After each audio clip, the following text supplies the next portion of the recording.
Nós iniciamos, então, nesse momento, a palestra com o psicólogo e psicoterapeuta Yuri Vitor Capelato, que será apresentada pelo Núcleo Sul Mineiro.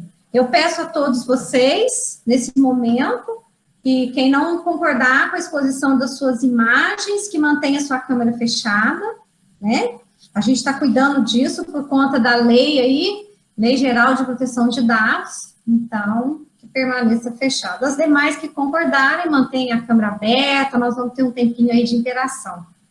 Bom, em nome do núcleo, eu agradeço a presença de todos vocês, e em especial, né, ao Yuri, que vai falar com a gente nessa noite. Seja muito bem-vindo, Yuri. Para nós é um prazer muito grande, uma satisfação. Ficamos honradas, né, e agradecidas por você ter aceito o nosso convite. Eu vou falar um pouquinho do seu currículo, mas é um currículo muito extenso, né? Eu vou falar, assim, mais breve de você, porque eu acho que você, por si só, fala desse currículo, né? A sua pessoa. O Yuri, ele é psicólogo, né? Psicoterapeuta de crianças, adolescentes e adultos.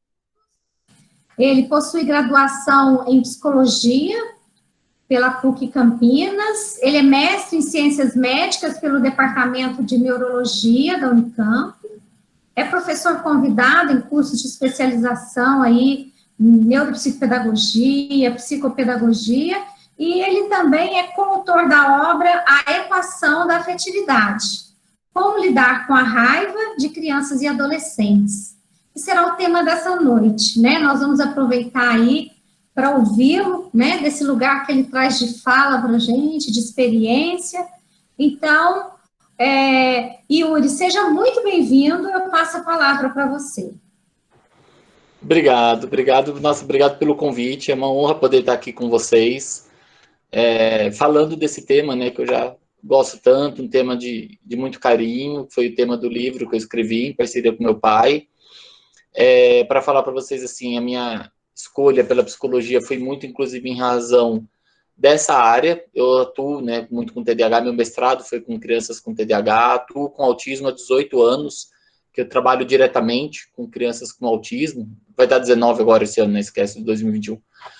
Então, eu já atuo há muito tempo, mas o que mais sempre me agradou da psicologia foi poder falar sobre o comportamento humano, sobre orientar as famílias nos cuidados, orientar os profissionais e compreender um pouco sobre o desenvolvimento humano. Uma das aulas que eu sempre dei no curso que a gente tinha da Unicamp, agora com a pandemia, ano passado parou, a gente tinha o curso na especialização em neuropsicologia, e a minha aula lá, inclusive, uma das aulas que eu dava era de desenvolvimento emocional, para a gente poder estudar as fases do desenvolvimento.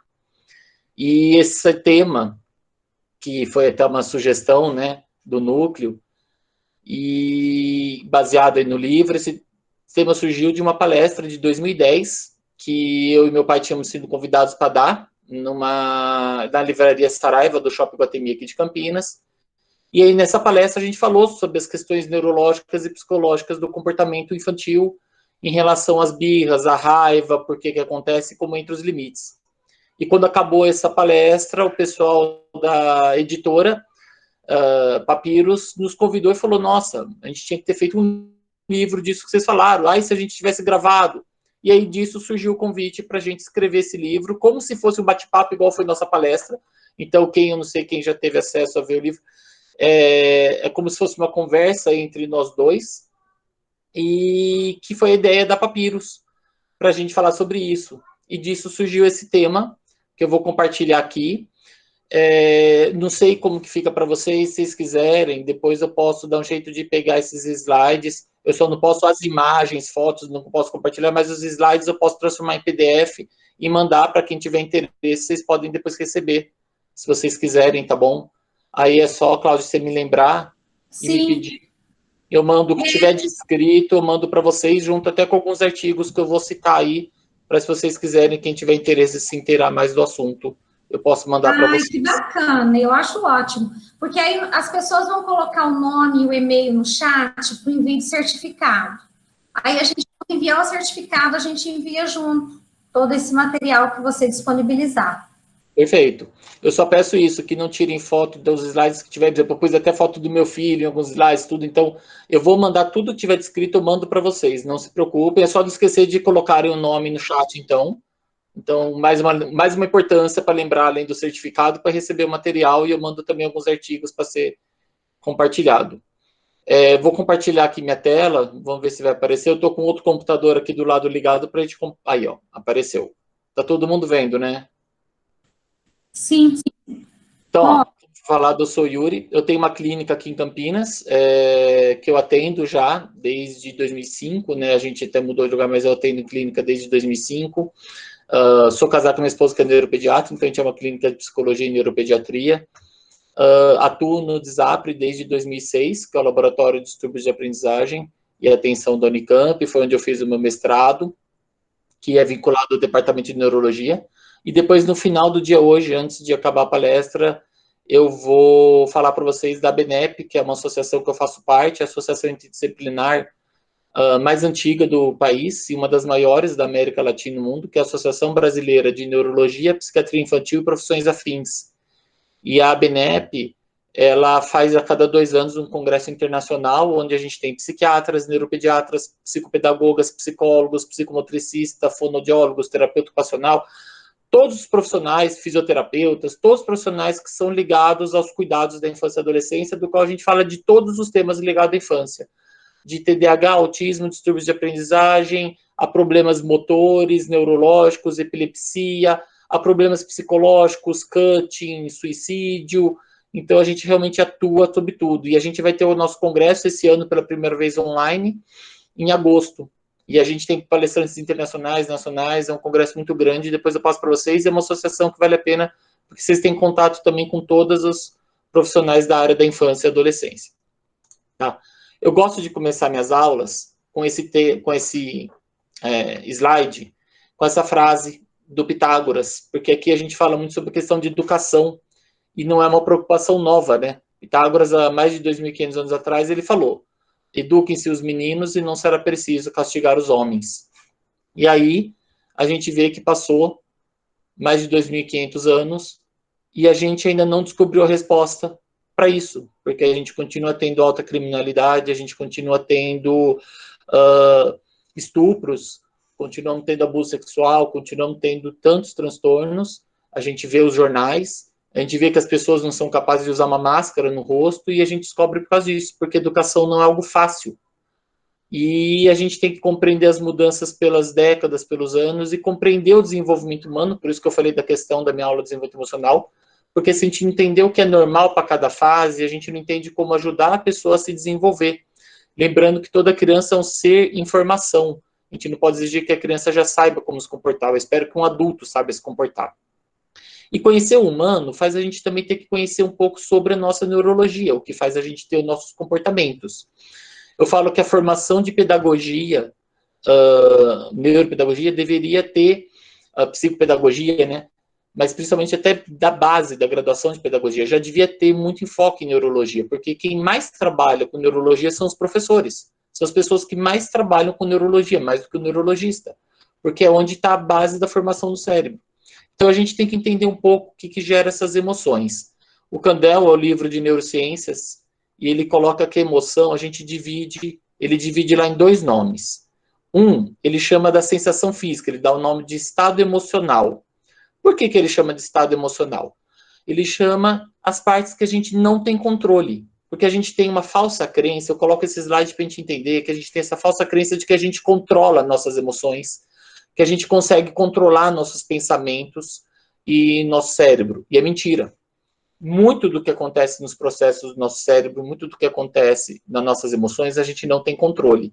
Essa é a parte que ele coloca. Então, por exemplo, taquicardia, quando nosso coração dispara, quando a gente leva um susto ou recebe uma mensagem muito boa. As respostas periféricas, então, quando nossos músculos se enrijecem, então, respostas esquelomotoras. Nossa dilatação de pupila, respostas autonômicas. Existe uma parte do nosso sistema nervoso que a gente chama de sistema nervoso simpático, parasimpático, ele é autônomo. Ou seja, ele acontece sem que a gente tenha controle. Exemplo prático para vocês poderem entender. Vocês estão andando na rua e alguém chega e fala assim: isso é um assalto. na hora o seu coração vai disparar, sua pupila vai dilatar, sua respiração vai aumentar, você vai liberar uma série de hormônios, inclusive depois eu vou falar para vocês sobre o cortisol, que vai fazer com que a gente esteja preparado para luta ou fuga, paralisação, né? Tem gente que paralisa, vai preparar a gente para lidar com uma situação de extremo medo, tá? E se a gente pensar numa outra situação, onde uma menina está lá namorando há 8 anos, depois de 8 anos de namoro, finalmente o namorado vai lá, ajoelha na frente, pega uma aliança e fala, quer casar comigo? O que vai acontecer? O coração vai disparar, as pupilas vão dilatar, você vai ficar ofegante, são as mesmas reações, percebe? Só que agora, por uma coisa muito boa, que é o que ele chama aí do sentimento, tá? A sensação consciente, que é onde aí a gente já tem o nosso pré-frontal, o giro do cíngulo, que faz com que a gente possa dar o nome para aquilo que aconteceu. Então, essa área que a gente dá o nome e fala, meu Deus, que medo, estou sendo assaltado. E essa área que fala, meu Deus, que emoção, vou casar. Tá bom? Então, a gente tem que entender que nossas emoções não são 100% controladas. Tem uma parte neurológica que é inconsciente e tem uma parte neurológica que é consciente, tá? E eu vou falar principalmente hoje das amígdalas cerebrais, da hipotálamo. Aqui é uma visão do nosso cérebro como se a gente tivesse cortado, quem está me vendo ainda, coisa, como se a gente tivesse cortado aqui pelo meio.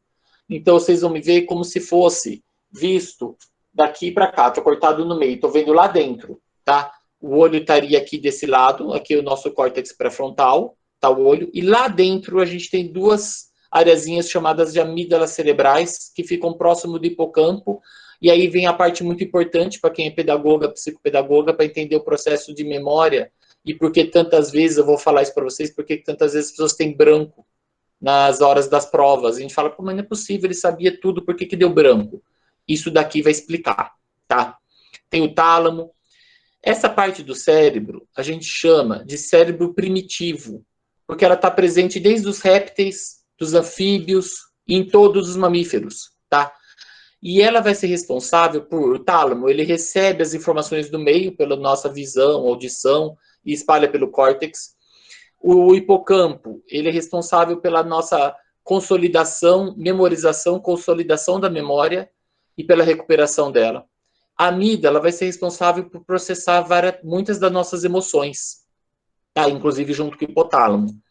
Então a gente tem que entender que toda essa área, a gente chama de proteção do sujeito, porque ela é responsável por fazer a gente ter essas reações quando a gente está em situações de perigo, de emoções extremas, que vai fazer com que a gente libere várias reações de proteção. Por exemplo, quando vem um bandido, você dilata a pupila para que você possa enxergar melhor e pensar como se proteger, como qualquer animal, como um cachorro, como um leão, como a cobra. As amígdalas processam os nossos medos, esses medos instintivos, tá? Ela é ativada para ver se tem uma situação de risco, ela tem que ativar nossas reações. É o que faz uma cobra picar gente, ela assusta, porque ela não come gente. É o que faz, por exemplo, um cachorrinho, quando você brinca e joga a bola pro cachorro, ele vai e pega a bola. Quando ele traz de volta, ele tá com a bolinha na boca e você quer tirar a bola da boca para jogar para ele de novo. Ele já está até condicionado, ele sabe que você vai jogar, mas o instinto dele faz ele começar a fazer uma coisa assim. E aí você fala, nossa, ele está com raiva, porque ele está com medo. É um medo instintivo, não controlado, de perder aquilo que dá o prazer imediato. É exatamente essas reações que fazem uma criança ter birra na hora de um limite. Ela não é falta de conhecimento, é apenas a ideia de que eu estou tendo um prazer muito grande. Quando você faz um corte nesse prazer, eu vou tirar a bola do cachorro, vou tirar o brinquedinho do cachorro, vou tirar o brinquedinho da criança. Não, pelo amor de Deus, eu estou com raiva. É uma reação instintiva de medo de perder aquele prazer imediato que ela está tendo naquele momento. Tá? E aí eu estou falando de áreas que a gente não tem um controle consciente. Por isso que ela tem aquela super reação, depois de um tempo que ela calma, ela fica afetiva de novo. É uma reação neurológica normal, tá? As amígdalas também têm uma outra função. Além de fazer a gente reagir em situações de medo, de estresse intenso, elas também dão um valor emocional às nossas memórias, às nossas vivências. Então, quando você está num momento bacana, quando você vai lembrar de um momento, é ela que vai dar o valor, se aquilo foi muito bom, se foi muito ruim, qual foi a sensação emocional que você teve naquele momento. Até quando a gente escreveu o livro, e até 2018, eu falava nas minhas palestras, que a amígdala, isso a gente ainda sabe, ela se forma por volta de 1 mês e meio, 2 meses de gestação, e ela já começa a atuar, tá? Então você vê aquele bebezinho que está dentro da barriga da mãe, e fazem aquele teste de buzina, e a reação do bebê, e dá um chute. Opa, a amígdala funcionou, assustou, dá uma reação de medo. Isso é normal. Que bom, está funcionando. Então, ela está presente e funcionante desde essa ideia, desde essa gestação. Qual é o problema? Ela não está totalmente formada, funcionando plenamente. Uma pesquisa de 2019 da Nature provou, eles avaliaram os neurônios das amígdalas cerebrais e eles encontraram na adolescência e na vida adulta muitos neurônios não maduros, não funcionando plenamente, ainda para amadurecer, tá? E aí eles foram comparando e eles foram vendo que existe uma maturação prolongada dos neurônios da amígdala, ou seja, ela já funciona para nos proteger em relação a situações de medo. Mas para dar valor emocional e controlar o valor emocional, ela vai acontecer ao longo da adolescência até a vida adulta. Então, por isso que quando a gente atende adolescentes, e aí você vai ver o valor emocional que eles dão para situações, para uma festa, para uma coisa, foi legal, ou não, aquela festa era tudo, meu pai me deixou eu ir, e agora eu nunca mais vou ter amigos, porque agora foi todo mundo e só eu que não. E entra naquele desespero, esse valor emocional exagerado de avaliar a situação, você fala, calma, foi só esse churrasco que você não foi, vão ter outros. Você não entende esse sofrimento extenso que se tem na adolescência, neurologicamente explicado por uma imaturidade neurológica de dar um valor adequado para aquela chateação. Que chato, fiquei triste, não pude ir. Mas eu não consigo dar o valor adequado. Então, ele começa a ter um amadurecimento melhor para esse valor emocional a partir dos 13 anos, mas de uma forma bem lenta, até chegar na vida adulta para saber dar o valor de uma forma adequada. Tá dando para entender, gente? Eu não estou olhando aqui para o computador, fazem joinha aí. Quem tiver dúvida, chama aí a Cláudia vai ver que teve dúvida e você me avisa, tá, Cláudia? Porque daí eu não consigo acompanhar. Sim, nós estamos te ouvindo. A Raquel levantou a mão, Raquel Godoy.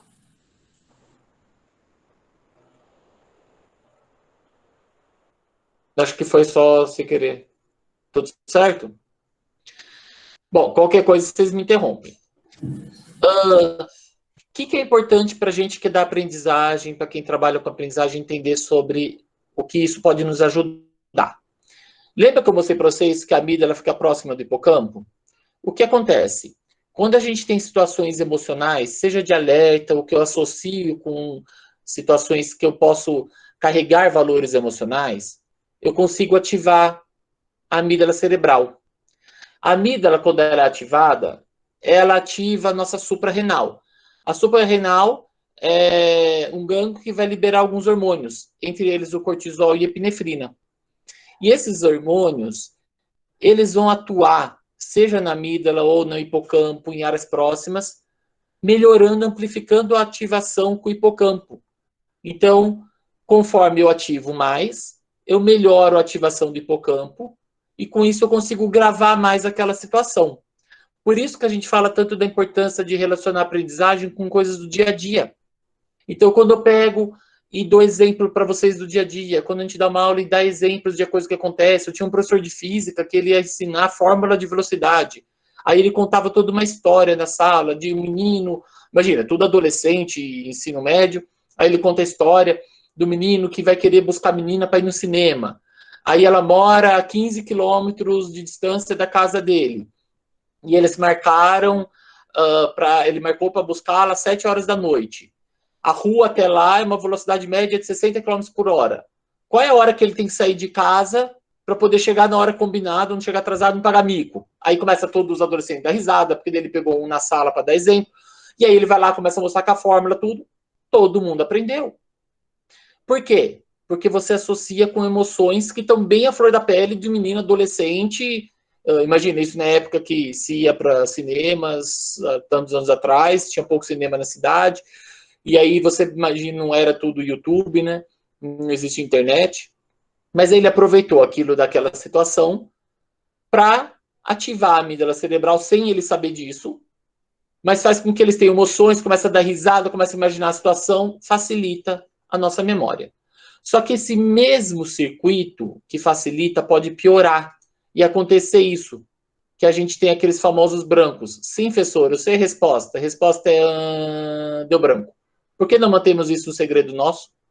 Quem aqui já não viu, ou consigo mesmo, numa prova que está muito ansioso, ou com nossos alunos, com nossos pacientes, de eles relatarem que estudaram, estavam sabendo bastante o conteúdo, quando chega na hora da prova, começa a fazer, começou a ficar nervoso, pum, parece que apaga tudo da memória. Já viram isso, gente? O que acontece? Quando a gente tem um alerta emocional muito intenso, ou seja, a pessoa começa a ficar ansiosa, ela teve uma cobrança muito grande em cima da prova, ela teve uma cobrança em relação a erros, ela tem história de erros, começa a ficar tão nervosa, a amígdala cerebral ela é hiperativada, ela não é só ativada, ela fica ativada em excesso. Ela vai ativar em excesso a suprarrenal. A suprarrenal vai liberar cortisol em excesso. Quando tem o cortisol em excesso, já devem ter ouvido falar que cortisol em excesso é visto como hormônio da ansiedade, do estresse. Ele vai bloquear o hipocampo para receber informação. E aí você não consegue nem gravar a informação direito, nem recordar. E aí você tem problemas para gravar aquela memória ou para lembrar de memórias gravadas. Vou dar exemplo prático para vocês não esquecerem disso. Já viram exemplo de histórias de mulheres que foram abusadas sexualmente? Elas não desmaiaram, não deram drogas para elas, elas são pegas, são estupradas. Extremo estresse, cortisol a 1000. Elas viram o estuprador. Acaba o estupro, elas estão lá perdidas. Aí até você recuperar, porque você perde o cortisol em excesso, o estresse em excesso, faz você também perder a parte cognitiva, você não consegue pensar. Tem gente que fala depois para a pessoa, nossa, mas você podia ter empurrado ele, podia ter dado uma joelhada no pinto dele, porque ele estava na sua frente, podia... A pessoa não pensa, você não consegue, você pensa quando você está calmo. Na hora você perde a capacidade cognitiva de pensar. E aí acaba, a pessoa está perdida, e quando volta, pega o telefone e liga para alguma amiga, a primeira pessoa que a pessoa ligar, aí a pessoa fica preocupada, vai lá até ela, leva ela para o hospital, ela está machucada, vão fazer exame de corpo de delito, segundo o estupro que ela recebe. É necessário, mas é terrível. Aí vai chegar a polícia para pegar o depoimento, e isso já passou mais de 2 horas. A memória de curto prazo já sumiu. Memória de longo prazo não se formou direito. Aí ela está perdida, ela tenta falar alguma coisa, fala com falhas, ou tenta completar essa memória de falhas com vivências dela, e ela não percebeu isso. Uma semana depois ela vai prestar depoimento de novo. E de repente ela muda e traz, ele tinha uma mancha aqui. Não, acho que era uma mancha aqui. Não, veio um por trás, não veio o outro. Eram 5 caras. Não, na verdade eram 7. E aí as pessoas começam a duvidar do depoimento dela, falando que ela está inventando. Mas, na verdade, ela não tem uma memória adequada. E as pessoas duvidam e falam, mas você viu ele? Vi. E como você não lembra? Não lembra. Porém, a amígdala cerebral continua funcionando. A amígdala, gente, ela não grava a memória consciente, ela grava a sensação vivenciada, ela grava a sensação emocional daquele momento. Então, essa pessoa que teve esse trauma, tá andando na rua, vê alguém que tem um rosto parecido, ela nem percebe, mas ela começa a sentir mal. Fala, não sei, cara, não tô bem. Vê uma situação que lembra, começa a gente, eu não tô me sentindo bem. Por quê? Não sei, mas tá me dando uma sensação ruim. Já viram isso, gente? Isso é neurológico. Isso é neurológico. Provas. Toda prova começa do mesmo jeito. Nome, cabeçalho, número, data, aquele cabeçalho igual, né? Nome, número, data, não sei o que, prova. Uma criança que é ansiosa com prova, ou que já foi mal em uma prova, ela pode ter estudado muito. Ela começa a preencher, ver a primeira pergunta. Se der um pouco de dúvida, ela começa a ficar mais ansiosa. A visão da prova começa a trazer a sensação ruim de que ela vai mal. Ela começa a ficar ofegante, começa a ficar mal, começa a tremer, dá branco. Aí ela pode ver todas as outras questões que ela não vai lembrar mais. Aí ela, quando não era pandemia, entrega a prova para a professora, sai da sala, aí começa a lembrar, só que ninguém deixa ela voltar e preencher. Porque diz que depois que entregou não pode fazer mais prova. Porque as pessoas esqueceram para que serve prova. Acham que prova serve para avaliar, prova não serve para avaliar. Prova serve para a gente ver o que a pessoa já aprendeu, não precisa estudar mais, ou o que a pessoa precisa estudar de novo. Tipo assim, ó, isso você não entendeu, senta lá e estuda mais, porque você vai precisar saber isso para o futuro. Só serve para isso. E a gente tirou a função da prova. A gente colocou prova como se avaliasse quem é bom ou ruim. E prova não avalia quem é bom ou ruim. Então a gente criou uma questão ansiogênica na prova. E que piora esse funcionamento. Então, quando a gente tem um excesso de cobrança, então eu sou um grande crítico das escolas hoje, porque eu acho que metade do conteúdo que a gente aprende, principalmente Fundamental 2 e médio, a gente nem lembra e nem usa na vida. E eu não sei o porquê que a gente ensina isso, porque eu duvido que uma professora de literatura de primeiro ano do ensino médio saiba fazer a prova de química do primeiro ano do ensino médio. Eu duvido. Eu duvido que a professora de química saiba fazer a prova de português. Então, queira ou não, a gente exige coisas que nós adultos não temos. Eu acabei de atender hoje uma menininha brasileira com 11 anos de idade que com 6 anos se mudou para Amsterdã, na Holanda, junto com os pais, que os pais foram para trabalhar lá. E ela está me contando da escola lá. Ela vai ter uma prova semana que vem, teórica, sobre andar de bicicleta na cidade. Ela tem 11 anos. E o que eles estão ensinando na escola é sobre as placas da rua, o que significa cada placa quando elas andam de bicicleta, quais são as regras de trânsito, então quando tem um lugar que não tem placa, qual é a prioridade, quem passa primeiro, quem passa depois, por não ter a sinalização. E eles vão fazer essa prova teórica, e no final do semestre eles vão fazer essa prova prática, eles vão pegar os alunos de bicicleta e vão andar pela cidade para ver se eles aprenderam e aplicaram. E isso é a escola que ensina. Porque isso é útil para a vida. Eu queria que nossas escolas ensinassem como combater incêndio, explicar as classes A, B e C de incêndio, os tipos de extintores, que eu aprendi porque eu fiz curso de brigada de incêndio. Queria que as escolas ensinassem sobre como fazer declaração de imposto de renda lá no ensino médio. Porque a gente vai ter agora declaração de imposto de renda, eu tenho um monte de adulto que está se formando em faculdade e não sabe como fazer.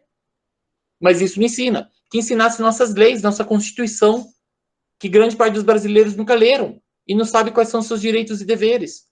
Mas a gente tem que decorar fórmulas de química e física que a gente não usa na vida. Então a gente tem uma falta de relação de conteúdo com a vida do dia a dia. A gente aprende fórmula de Bhaskara e decora menos B mais ou menos raiz de delta sobre 2A, delta B ao quadrado menos 4AC, mas a gente esquece de aprender quando que a gente aplica isso na vida.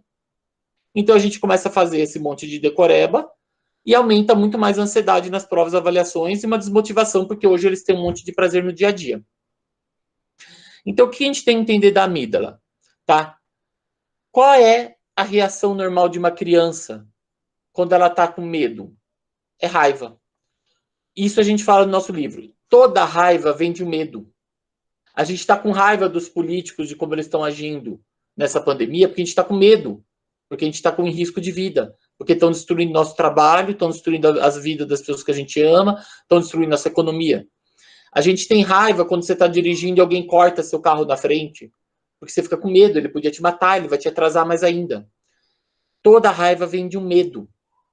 Então, quando eu penso numa criança de 3 anos, que está lá se divertindo com a bonequinha, com o Lego, com o brinquedo, e está normalmente feliz. E o pai e a mamãe chegam assim e falam: filhinho do meu coração, amor da minha vida, razão do meu viver, vamos guardar o brinquedinho para escovar dente e dormir? A reação natural de uma criança de 3 anos vai ser: não, só mais um pouco, agora que eu comecei a brincar, eu te odeio, eu vou morar na casa da vovó, você é horrível. Se for uma criança normal. Quem aqui tiver filho e já escutou do filho, eu quero morar na casa da minha avó, saiba que teu filho é normal. E graças a Deus tem uma avó boa. Criança que já ouviu, você é uma bruxa, eu te odeio. Essa criança de 3 anos normal. Porque quer dizer que neurologicamente ela está agindo de uma forma normal. Ela está com raiva, ela está gritando. Sim, porque ela está com medo. Medo porque na cabeça dela ela está perdendo aquele prazer.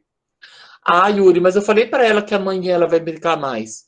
Amanhã, para uma criança de 3 anos, é uma eternidade. Ela não quer amanhã, ela quer agora, se ela for normal.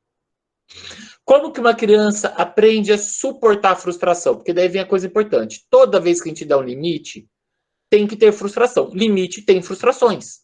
Se não tem frustração, é porque não tem limite. Todo limite vai trazer dor. Eu não posso dar um limite para uma criança achando que ele vai abrir um sorriso. Ai, que bom que eu vou parar de brincar. Se uma criança fizer isso, vocês levam para o psicólogo urgentemente. Tem alguma coisa muito errada acontecendo com a cabeça dessa criança. Tá? Crianças sofrem. Como que uma criança aprende a suportar o limite? Quando ela pode se frustrar, quando ela pode sofrer. E um adulto cuidador suporta por ela. Pode chorar, mas vamos tomar banho, vamos escovar dente. Percebe? Eu deixo ela sentir dor. Então, essa é a reação da amígdala, tá? Todo medo vai gerar uma raiva. Ansiedade gera raiva. É só ver as redes sociais hoje com a pandemia. Que é coisa que mais está dando ansiedade e medo nas pessoas do que uma pandemia. E olha como elas estão se atacando nas redes sociais. Olha quantas brigas, quantos casais se separaram. Isso é reação neurológica do medo. Yuri, mas eu sou um adulto, eu não me jogo no chão. Quer dizer, os adultos saudáveis, tá? Porque tem adulto que se joga no chão e briga. Então vamos pensar que faz de conta que nós somos aqui saudáveis.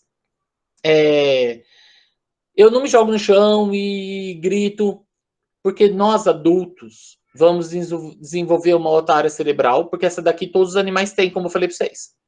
O que mais nos diferenciou em relação aos outros animais é a nossa parte pré-frontal, essa parte da frente do cérebro, tá?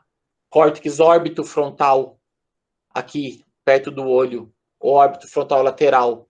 Então, seja esse ventro medial, órbito frontal lateral, que faz com que a gente tenha todas as funções que nos diferenciam dos outros animais. Capacidade de tomar decisão, avaliando todos os riscos. Nossas funções executivas, que estuda tanto hoje, né, na psicopedagogia, na neuropsicologia, flexibilidade, controle inibitório, as áreas alteradas no TDAH, por exemplo, né? Juízo crítico e juízos morais é o que eu mais quero falar para vocês hoje. O que significa ter juízo crítico? Não significa ter conhecimento, porque conhecimento não faz a gente se cuidar. Essa é outra mentira. A primeira mentira é que a gente controla nossos pensamentos. Mentira, porque a gente pensa coisas horríveis. Segunda mentira, que a gente controla, que a gente se cuida por conhecimento. E aí a gente acha que se eu explicar para os filhos o conhecimento, eles vão se cuidar. Se conhecimento fizesse a gente se cuidar, médicos tinham saúde perfeita, porque eles estudam sobre saúde. Só que vocês vão ver que tem muitos médicos que chegam e falam assim, olha, você tem que dormir 8 horas por noite, fazer exercício meia hora por dia, e tem que comer a cada 3 horas, coisas saudáveis, e ele está lá sentado 12 horas na clínica dele com um barrigão desse tamanho, fumando no intervalo. Conhecimento serve, gente, para a gente cuidar de quem a gente ama, não da gente. Quem aqui é mãe vai lembrar disso. Qual é o momento que você mais cuidou, sendo mãe, da própria saúde? Quando estava grávida.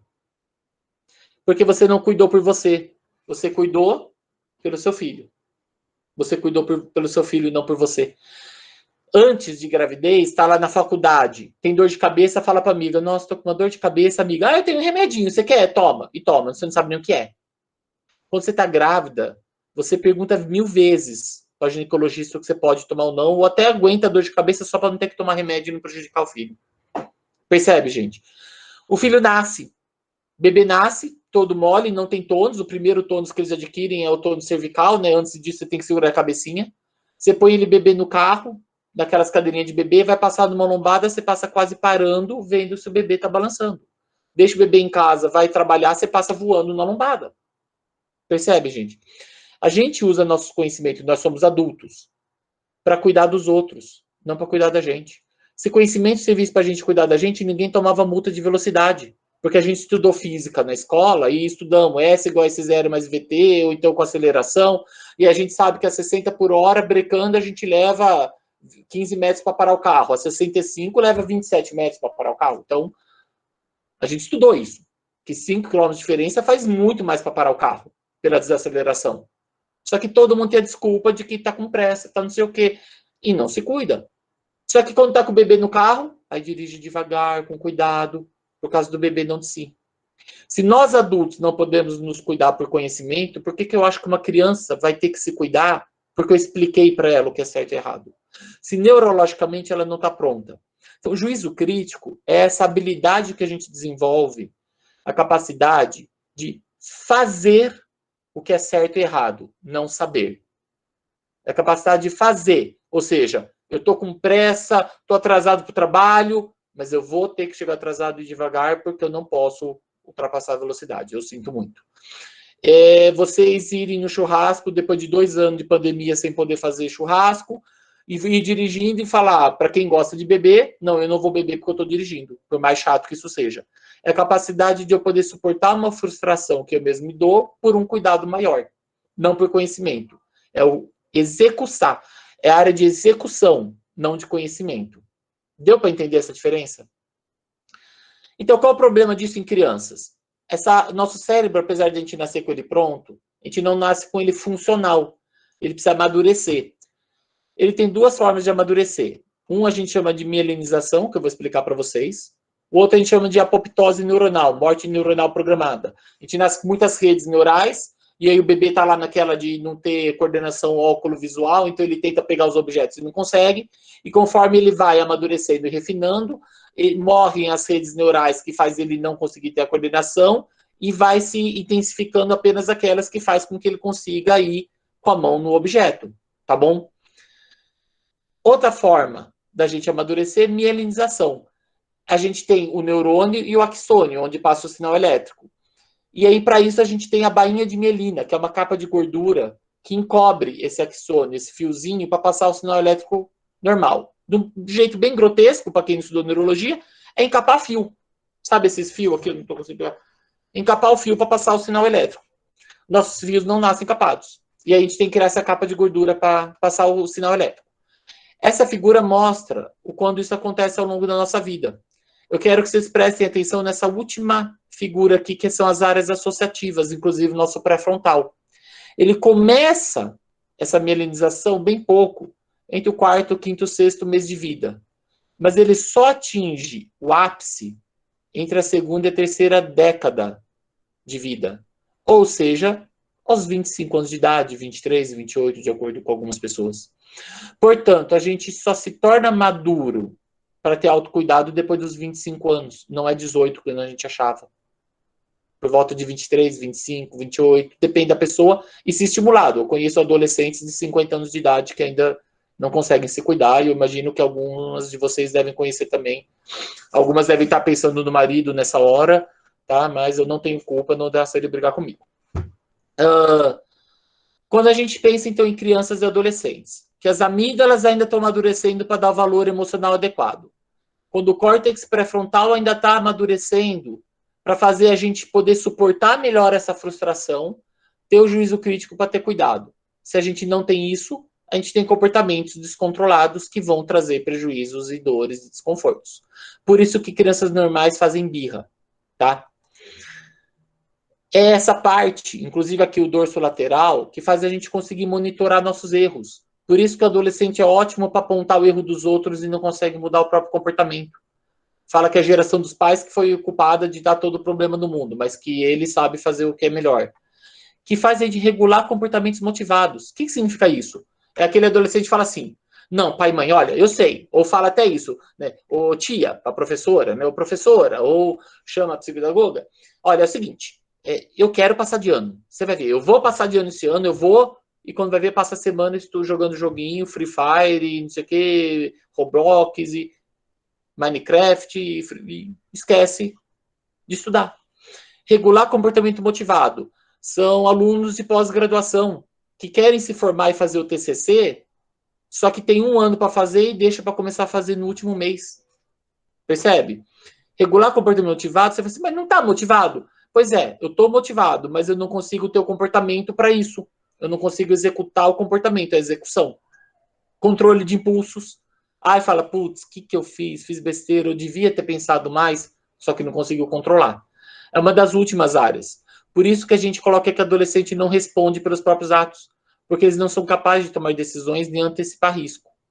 O problema é que a gente deu uma liberdade para eles sem consequência. Só que eles não podiam ter a liberdade que eles têm hoje. Porque eles não têm essa capacidade, eles têm que conquistar a liberdade.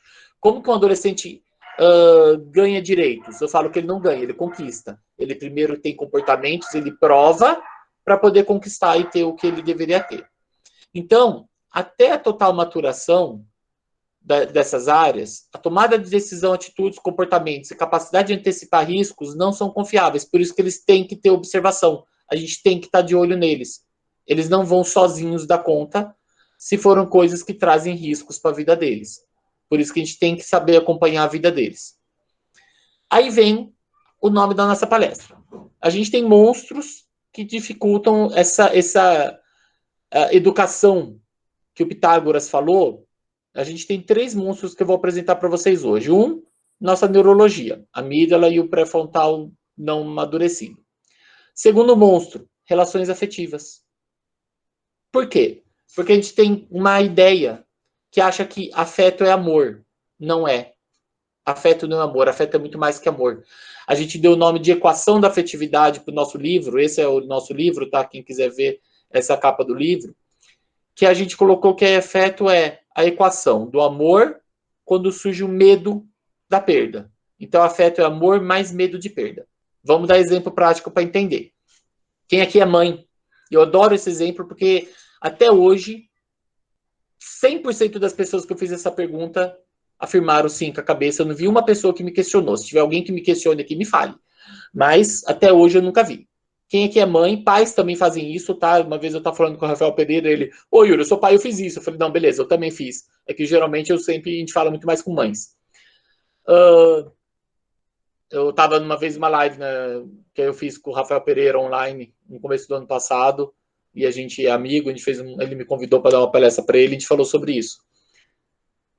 Quando você estava grávida, foi ter o bebê na maternidade, nasceu, você volta para casa, aquela ansiedade, primeira noite, com o seu filho dentro de casa, põe o bebezinho lá no bebê conforto, põe lá no Moisés, alguma coisa para dormir, no bercinho, e você vai tentar dormir, porque eu sei que para a mãe tentar dormir na primeira noite com o bebezinho é dificílimo, não só porque ele fica chorando o tempo todo, mas porque o medo, né, aquela coisa do meu primeiro filho, você tenta dormir.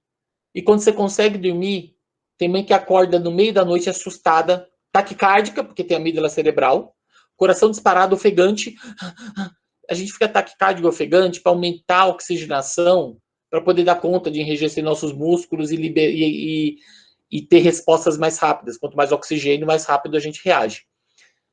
E corre para o berço do bebê e põe o dedinho embaixo do... Vocês estão vendo? Embaixo do nariz. Quem é mãe aqui já fez isso? Põe o dedinho embaixo do nariz do bebê para ver se ele está morto. Por isso que eu quero ver se está respirando, porque eu estou morrendo de medo dele estar morto. Esse medo vai fazer você ter a relação com esse bebê pro resto da vida. Essa é a equação. É o medo que vai fazer você dar bronca. Pelo amor de Deus, tira a mão da tomada. Vamos tomar banho, senão você vai... Vamos escovar dentes, senão vai perder os dentes. Vamos cuidar. Esse medo faz a gente amar. Segundo exemplo que eu dou em todas as minhas palestras, que também funciona em todas as casas. Você tem uma filhinha de 3 anos de idade. E aí você está cuidando da casa, ela está com fome, ela vai na cozinha, pega pacote de bolacha e suco de uva. E vai comer em cima do sofá da sala. E ela tem 3 anos, ela começa a babar farelo de bolacha com suco de uva no sofá e começa a formar uma pasta grudando no sofá para estragar o seu sofá. E você, mãe, passa em frente a essa cena. Qual a reação? Ninguém fala, ai, filhinha, acho que sujou, né? Reação de mãe é, pelo amor de Deus, o que você tá fazendo? Olha a sujeira que você fez no sofá. Eu já falei 1 milhão de vezes que é pra comer na cozinha, não no sofá. E aí vai pegar essa filhinha, vai fazer limpar e fazer um escândalo na casa. Imagino que muita gente aqui já viu esse escândalo na casa, que já aconteceu. Tá? E aí fica lá aquele transtorno para limpar o sofá. No dia seguinte dessa bronca com essa filha, você vai receber a visita, porque acabou a pandemia, de um casal de amigos de 45 anos de idade, que faz 5 anos que vocês não vê, e é muito amigo, você gosta muito, e aí recebe, põe no sofá, e gente, vamos comemorar, faz tanto tempo que a gente não se vê, vamos abrir um vinho. E aí esse casal pega a taça de vinho, e o cara, sem querer, quando pega a taça, balança e derruba vinho tinto no sofá que sujou, e que você passou o dia todo anterior limpando. Qual vai ser a sua reação? Você vai dar o mesmo grito que deu com a criança e, pelo amor de Deus, você sujou meu sofá, não pode. Ou a reação vai ser, ai, fica tranquilo, pelo amor de Deus, não tem nada demais. Ai, o sofá é velho, faz 2 semanas que você comprou o sofá. O sofá é velho, estava sujo mesmo, já estava na hora de mandar limpar, você acabou de limpar. Quando visita suja a casa, Primeira coisa que você faz é o quê? É falar para eles, não, fica tranquilo, estava sujo. Mentira, porque você limpou a casa para receber visita. Olha a diferença. Eu grito com uma criança de 3 anos e trato bem um de 45. Por quê? Porque o de 45 eu tenho amor, eu admiro, gosto muito, mas eu não tenho afeto. Eu não tenho relação afetiva. Eu não tenho medo de que ele vá sujar a casa dele, que ele não vai saber se comportar. A criança de 3 anos, quando a mãe bate o olho na cena, ela começa a pensar assim, meu Deus, mas ela tem 3 anos, imagina quando ela tiver 6, 7 anos, ela não vai ir para casa de amiguinha nenhum. Com 15 anos, como que ela vai namorar? Como que ela vai morar sozinha com 20 anos? Você já fez a vida dela. E começa a ter mais medo ainda e fala assim, meu Deus, tá parecida com o pai, porque o pai já é o porco que suja tudo, tá puxando o pai, não pode, pelo amor de Deus. Não é porque a culpa é do pai, sempre a culpa é do pai. Então, afeto é essa balança, que quando você está longe da pessoa que você ama, o sentimento mais forte é o amor. Os filhos estão na escola, está longe, você sai para dar um curso, você não vê a hora de voltar para casa, querer beijar e abraçar os filhos e ficar junto.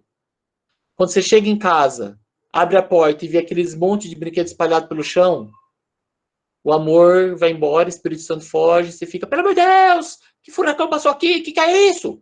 Vocês vão sair da palestra aqui, abre a porta, vê que os filhos não dormiram, o marido não pôs as crianças para dormir, e a casa tá uma zona, uma bagunça, não tá nem o café da manhã pronto.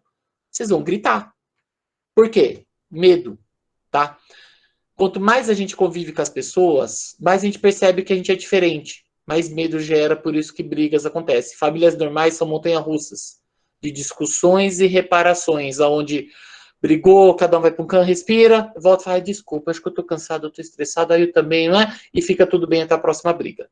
Desde que as brigas tenham respeito, tenha reparação e seja um respeito. Então eu falo assim, é normal ter ciúme? É. Aquele ciúme tipo assim, mas você vai ter aula, você nem vai dar palestra porque você tá passando batom, não é você que vai falar. Aquela coisinha meio, mas por que você demorou tanto? Você falou que ia ligar há 15 minutos. Desde que não vire, olha, você é uma piranha, você. Aí já não é ciúme, aí já é agressão. Então, essa montanha russa acontece de uma forma saudável. Quando vai para extremo, todo extremo é transtorno, é mal, tá? Então, eu não estou falando de violência.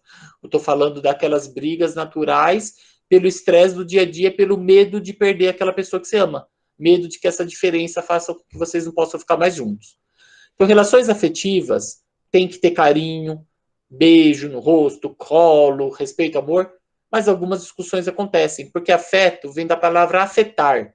Você tem uma relação afetiva quando você afeta uma pessoa e você é afetado por ela. E quando você é afetado, você vai ter medo, você vai ter raiva, você vai ter os sentimentos que eu falei lá no começo que você não controla. O que está difícil hoje nas relações afetivas? Hoje a gente tem uma sociedade que não ensina a ter desprazer, que não ensina a ter dor. É uma sociedade que diz que tudo tem que ser prazer. E a gente, sem perceber, faz isso com nossos filhos. Quando eles estão fazendo uma lição de casa chata, porque nem toda lição de casa é legal, e ele fala, ai mãe, tá muito chato. O que a gente fala? Imagina, essa lição é boa para o seu futuro, é importante para você fazer. Como se ele precisasse ter prazer. Em vez de falar, ai filho, sinto muito. Tem coisa que é chata. Como fazer declaração de imposto de renda, é chato. Nem todo mundo sente prazer. Então a gente está com essa ideia de que tudo a gente tem que estar sorrindo, que o tempo todo a gente tem que ter prazer. Tem até aquele filme, né, que fala Em Busca da Felicidade, as pessoas falam, olha, tem os coaches que falam por aí, olha, vamos buscar a felicidade, vamos encontrar a felicidade. Desculpa, não vou encontrar. Ninguém nunca vai encontrar felicidade, porque felicidade é um conceito que não existe. Existem momentos felizes. E para momentos felizes, existem momentos de desprazer e dor. E não dá para viver uma vida de sorrisinho o tempo todo, porque isso não existe. O que existe é a gente ensinar as pessoas que elas são capazes de suportar uma dor, porque aquela dor pode um dia trazer um prazer. Ou que aquela dor tem como você driblar, tem como você poder suportar, tem como você criar novos comportamentos para melhorar. Mas não dá para ser feliz o tempo todo. Essa é outra grande mentira que criaram. A ideia de que a gente, já falei de 3 mentiras. Que a gente controla nossos pensamentos, e aí tem crianças que vêm para mim em terapia assustada, porque elas pensam os pais morrendo, tudo, e acham que elas são horríveis. Tem a mentira de que você acha que a gente controla, né, as emoções, a mentira de que conhecimento faz a gente se cuidar, e a mentira de que dá para ter uma vida totalmente feliz. Não, dá para ter uma vida que a gente tenha muitos momentos felizes, porque a gente desenvolveu a capacidade de suportar os momentos doloridos. Quem consegue ser feliz numa pandemia o tempo todo? A gente consegue ter a capacidade de suportar para que desenvolver momentos de alegria dentro de casa e poder criar novos desejos quando acabar a pandemia. A nossa sociedade criou esse imediatismo, essa ideia de que a gente tem que ter respostas imediatas. Antigamente, você queria se corresponder com alguém, você escrevia uma carta, punha no correio no dia seguinte, levava uma semana para chegar para a pessoa, aí a pessoa via, chegava, ai, vi uma carta, que legal, da minha amiga. Ia jantar, arrumava as coisas, aí à noite, com calma, abria a carta para ler aquele relato. Falava, ai, que lindo, preciso responder ela. No fim de semana, ia pegar uma carta, fazer um rascunho, depois passar limpo, escrever para pôr no correio depois.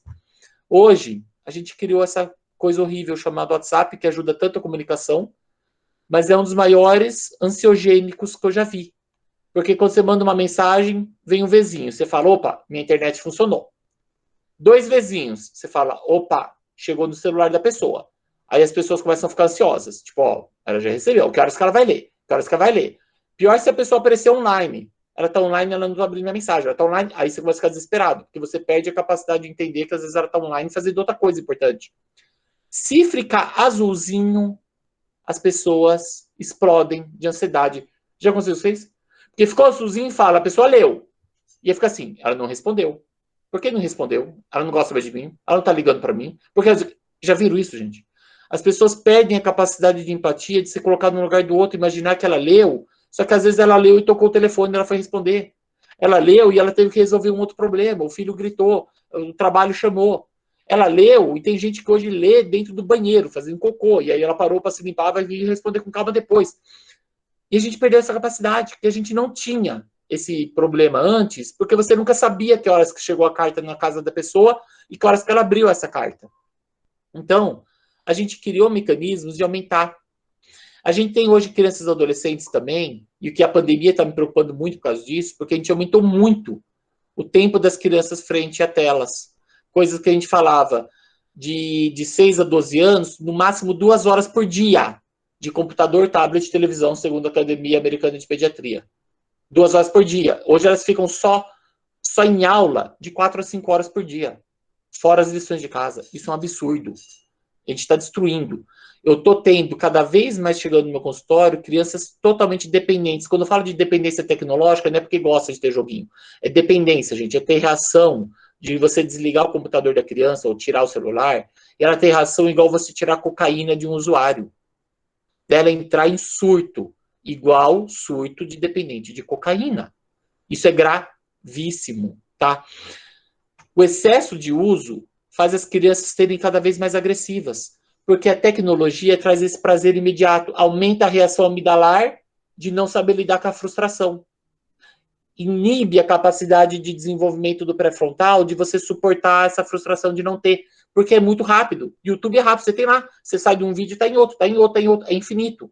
É um prazer infinito, só que não duradouro, porque uma vez que acaba, você precisa de outro. Então, aumenta a agressividade, a ansiedade, a irritabilidade. Aumenta, pode ver que a gente está vendo cada vez mais aumento de crianças opositoras desafiadoras, a gente vai ver um aumento muito grande por causa disso. Muito mais imediatista, tem que ser na hora, porque a tecnologia traz tudo na hora. Com maior dificuldade de socialização, porque hoje a socialização é pelo Discord. Quem trabalha com criança tem que saber o que é Discord, porque criança e adolescente só usa Discord, WhatsApp é coisa de velho, Facebook e WhatsApp é coisa de velho. Eles falam para mim, eu me sinto o cara mais velho do mundo, porque eu aprendi a usar WhatsApp e Facebook e eu sou velho. Porque para eles é o Discord que está na moda, fora outras redes que estão na moda. Dificuldade de aprendizagem escolar, porque fica tudo muito mais facilitado, você não tem que ter raciocínio. E aumento do vício. Esse aumento a gente já transformou desde 2018, a gente sabe que vai ser lançada a CID-11, a Classificação Internacional de Doenças, que atualmente a gente usa a CID-10. A partir do ano que vem, a gente já vai estar com essa nova classificação e que vai entrar como um transtorno o game disorder, um transtorno de dependência tecnológica, dependência de jogos, onde as pessoas têm realmente um padrão muito grave. Eu vou mandar isso para vocês, não é tema da palestra de hoje, então eu vou pular. Eu só pus para vocês poderem ter essa ideia, onde a gente está tendo um aumento, vocês vão cada vez ver aparecer isso mais, infelizmente. Então, a gente está falando aí de limites, a gente fala aí de dificuldades de aceitar limites e frustração por causa disso, porque a gente tem uma mídia de prazer imediato e aumenta no nosso... a gente tem um mecanismo de recompensa e prazer, tá? Que libera dopamina, inclusive, do núcleo accumbens e área tegmentar ventral, que faz com que toda atividade que a gente faz, que dá uma sensação de prazer, a gente tenda a repetir. Então, quanto mais eles ficarem no jogo, mais eles vão tender a querer ficar. E esses joguinhos hoje são feitos para isso, para incentivar essa área, para aumentar a dependência. Todo joguinho aumenta a dependência. Eles criam os jogos para isso. Se você não entrar todo dia, você perde a recompensa, começa tudo de novo. Então, faz as pessoas sentirem aquilo que elas vão ter perda se não jogarem. A perda está nisso, não está na vida mais. Tá? E aí a gente tem esse cérebro que acaba muito mais só vendo o YouTube do que criando e agindo. Então, essa sociedade que não ensina dor, não ensina as pessoas a lidar com frustração. Vão em velório. Se alguém começa a desesperar, gente, eu não estou acompanhando o horário, meu coisa aqui não aparece relógio. Por favor, alguém vai me ajudando aí. Se vocês aguentarem mais uns 15 minutos aí, de 10 minutos de palestra, Cláudia, eu não sei se eu tenho essa autorização. Tudo bem, pode seguindo. Pessoal, topa, gente? Vocês me aguentam aí mais um pouquinho? Não estão enjoados de mim, não? Nossa, tá ótimo. Tô adorando. Obrigado. Tá maravilhoso, pode continuar. Quando a gente vai em velório, a gente percebe isso. Se a pessoa começa, é um parente muito próximo, um filho, e a pessoa começa a chorar e gritar, porque morreu. As pessoas em volta se incomodam, e não se incomodam por compaixão e dar acolhimento, se incomodam para querer anestesiar. E aí começa assim, tira essa pessoa, leva ela para fora, traz água com açúcar. E eu brinco nas minhas palestras que água com açúcar, gente, só serve para dar diabetes. Não tem motivo de dar água com açúcar e a pessoa der velório. Sendo que velório não é para ela ficar bem. O velório é exatamente para que ela possa ter esse momento de gritar, de berrar, de chorar, de falar por que você, e poder sofrer. E o que a gente mais pode fazer por alguém que tem uma perda? Dar o ombro. E falar, olha, hoje é seu direito de se jogar, eu te seguro. Pode deixar as pernas bamba, pode cair, eu te seguro para você não bater a cabeça no chão. É o máximo de ajuda que a gente dá. O que eu posso falar para a pessoa se sentir bem? Qualquer coisa que se fala para alguém se sentir bem no velório de alguém que ele ama, eu destruo o desenvolvimento emocional dessa pessoa. Porque ele não está lá para se sentir bem, ele está lá para se sentir mal. Ele tem que ter autorização de se sentir mal e alguém acolher a dor, em vez de a gente tentar tirar essa dor. O que a gente faz em velório, a gente faz com as crianças. Não, filho, não chora, amanhã você brinca mais. O que eu falo pro meu filho é, chora. Quando eu vou escovar dente dele, e ele tá numa fase de birrinha, tudo, né? Agora ele tá super bem. Nossa, ele tinha dias que, vamos lá, não quero. E ele começa a chorar, eu, ótimo, vamos passar fio dental. Ele começava a berrar, eu, ótimo, chora. Quanto mais chorar, fica mais fácil passar fio dental. Eu não sei porque as pessoas querem que eles parem de chorar. Criança chorando para escovar dente é uma maravilha. Você consegue abrir a boca e ver muito melhor os dentes. Então eu vou falar assim, ótimo, chora isso, filho, chora. Ele, Aí gritava, e eu, que bom, pronto. Dá 5 minutos. Ele começava a rir, eu falava, não, filho, você não pode rir, você tá chorando. Aí ele começava a rir mais ainda. Eu, filho, mas não é pra rir, é pra chorar, você tá com dor. Aí ele ria, e aí ficava tudo bem. Percebe, gente? Quando a gente se incomoda com a dor, é porque eu tô frágil em relação à dor. Então a gente tem que começar a se fortalecer para passar essa força. E aí a gente consegue ensinar para eles que ter medo, ter raiva, ter dor, ter frustração é normal. E por isso que vocês já devem ter visto esse filme, e eu indico muito. Só que eu indico esse filme vendo com um ponto de vista psicológico. Qual o ponto de vista psicológico? Eu vou fazer um spoiler aqui, sinto muito para quem não viu, mas só para vocês entenderem. É um filme de uma menina de 11 anos que tem uma perda muito grande. Ela tem que sair da cidade, que ela tinha amigos, tinha escola, tudo. Só que a alegria, ou seja, representando a sociedade, não permitiu ela ficar triste. Poxa, é uma perda. Não, mas vai que lá é bom. Tá, mas eu tô perdendo meus amigos. Não, mas não fica triste. Não fica triste, não fica triste. Se eu não posso ficar triste, eu não posso ficar alegre. Não dá para ter os dois. Se eu não tenho os dois, aos poucos ela vai deprimindo. Ela foi tendo raiva, ela foi perdendo os valores da vida dela, o rock, a família, a questão de ser alegre, piadista. Até uma hora que o controle fica todo preto. O que significa a hora que o controle fica todo preto? Ela cai em depressão. Depressão, ela não sente mais medo, ela não sente mais raiva, ela não sente mais nojo, ela não sente. Nenhum deles conseguia tirar a ideia dela fugir de casa. Qual o simbolismo dela fugir de casa? Suicídio. Esse é o simbolismo. Era o suicídio. Só que eles não vão colocar suicídio num desenho, então põe com ela fugir de casa. Qual foi o único sentimento que permitiu ela tirar a ideia de suicídio? A tristeza. Foi a única que conseguiu tirar a lâmpada. Ou seja, quando ela se permitiu ficar triste, aí ela voltou a ter sentimentos. Aí ela pôde voltar para casa entrou em casa, os pais desesperados que ela tinha sumido. Aí ela entra, chora e fala para os pais: eu não queria ter ido embora. E os pais não falam para ela: mas filha, é bom. A única coisa que eles falam foi: filha, eu também não queria. E quando ela escuta do pai: eu também não queria. Tudo bem ter achado ruim. Aí ela passa a começar a achar bom a nova coisa. Aí ela passa a gostar de uma cidade, fazer amigos, mas primeiro ela precisou poder achar ruim. É isso que esse filme ensina. E o nosso terceiro monstro que eu tenho, então a gente tem um monstro neurológico, afeto, e o terceiro monstro é a angústia. Angústia é assim, saca quando rola aquela angústia? Sei. Talvez seja depressão de domingo. Notícia boa que domingo logo acaba. A ruim que depois vem segunda-feira. Felicidade deve morar algum dia de terça e sábado. Aposto que é numa sexta de tardinha. Angústia é a família domingo à noite quando toca a música do Fantástico. Começa a ficar todo mundo irritado, começa a brigar, porque o fim de semana está chegando ao fim. Angústia é o que as famílias aconteciam quando elas faziam uma viagem maravilhosa no hotel fazenda de 4 dias e na volta, chegava em casa, estava todo mundo irritado, brigando, porque acabou. Essa sensação de desespero, de vazio, de um aperto no peito, é uma reação bem de amígdala cerebral, uma sensação de que parece que está tudo ruim. Acontece muito quando tá as coisas no fim. Aula. Já viram que a última aula do dia, os adolescentes estão agitados, estão irritados, tá acabando. Percebe? É o pessoal do domingo à noite, famílias que brigam no domingo à noite, estão irritados. Você não separou para amanhã o material, você não sei o quê. Tá todo mundo irritado, acabou o fim de semana. Tá? Essa sensação de perda. Alguns deles, adolescentes, não sabem nem falar o que eles estão perdendo.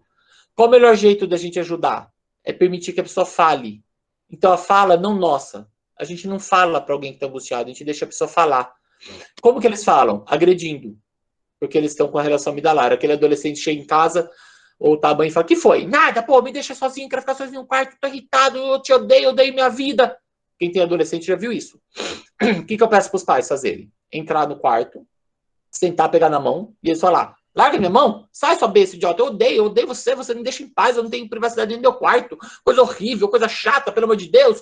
Já viram isso, gente? E aí você vai ficar ouvindo ele te atacar, falando que você é a pior mãe do mundo, que tudo é errado, que a vida dele é horrível, que ele não aguenta lá. Aí depois ele vai atacar o pai, vai atacar a irmã, vai atacar a família toda. Depois de 2 horas atacando tudo, ele vai começar a chorar. E aí ele: mãe, eu tô com medo, e se eu não conseguir acompanhar as aulas online, e se eu não for bom, a menina que eu tô gostando falou que gosta do meu amigo. E aí vai falar o que realmente angustia. É igual, eu gosto desse exemplo, é igual colocar água potável num pote de lama. Não adianta eu jogar água aqui para beber, porque eu vou perder. A água é nossa fala, a lama é o nosso o pote é o nosso adolescente, nossa criança. A lama é angústia. Eu tenho que deixar esvaziar. É lama, é sujeira. Eu odeio minha vida, tudo é ruim, é lama. Depois que esvazia, ele começa a chorar, ele está lavando o pote. Aí ele está pronto para ouvir a ajuda. O problema é que nós pais também somos angustiados. E quando ele fala: eu odeio minha vida, eu atingo a amígdala cerebral dos pais. E os pais pensam assim: pelo amor de Deus, eu me mato de trabalhar para dessa casa, eu me mato para dar essa vida para essa criança. Ele é um ingrato, tá ficando ingrato porque não bastou eu comprar celular para ele, eu dei o celular, eu dei o computador para ele fazer as aulas super boas, eu melhorei a internet da casa e ele ainda reclama. Nosso medo de não ser bom o suficiente. Que começa: você é horrível, você vai ver, você é ingrato, porque eu tinha a sua idade, eu tinha uma calça jeans e um par de havaianas, aí se eu falasse assim com meus pais, você foi almimado, porque e de repente sou eu colocando minha angústia no filho. E ele não pôde ser ouvido, ele não pôde descarregar. O que acontece? Ele vai falar com um amigo, porque ele não pôde descarregar, e o amigo falou: toma um whiskyzinho aí, dá um tapinha na maconha.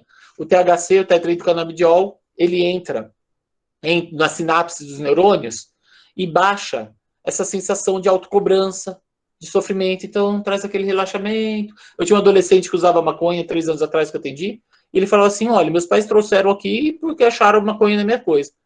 Faz 8 meses que eu fumo. Faz 8 meses que eu não brigo com eles. O que eles estão reclamando? A gente nunca teve tão bem. Mas ele estava se anestesiando. Percebe? E aí eu relaxo. Só que passa o efeito, eu preciso fumar de novo. Passa o efeito, eles começam a usar em festas, porque as pessoas criaram a ideia de que festas são boas. Só que festas são angustiantes.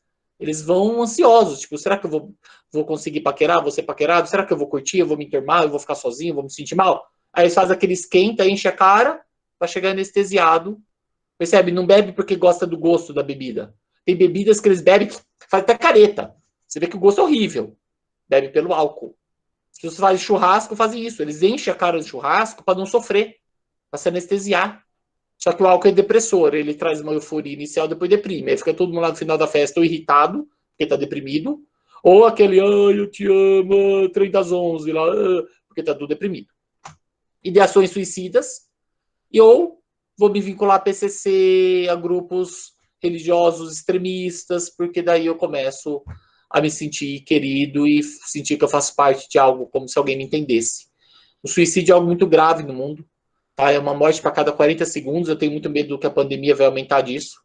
A gente tem mais de 800 mil mortes por suicídio no mundo, e para cada morte tem no mínimo 10 tentativas que não chegaram a morrer, que a pessoa foi salva.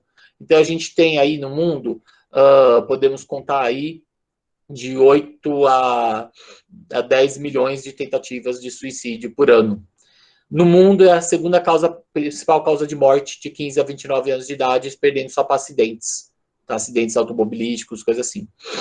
No Brasil, a gente teve, o último dado, 2016, 11.433 mortes no ano, é uma morte a cada 46 minutos. E de crianças de 10 a 19 anos de idade, foram 845 suicídios no ano, de 10 a 19 anos. Então, quer dizer que é de 2 a 3 suicídios por dia, de 10 a 19 anos de idade. Então, no dia de hoje, 2 ou 3 adolescentes de 10 a 19 anos se mataram.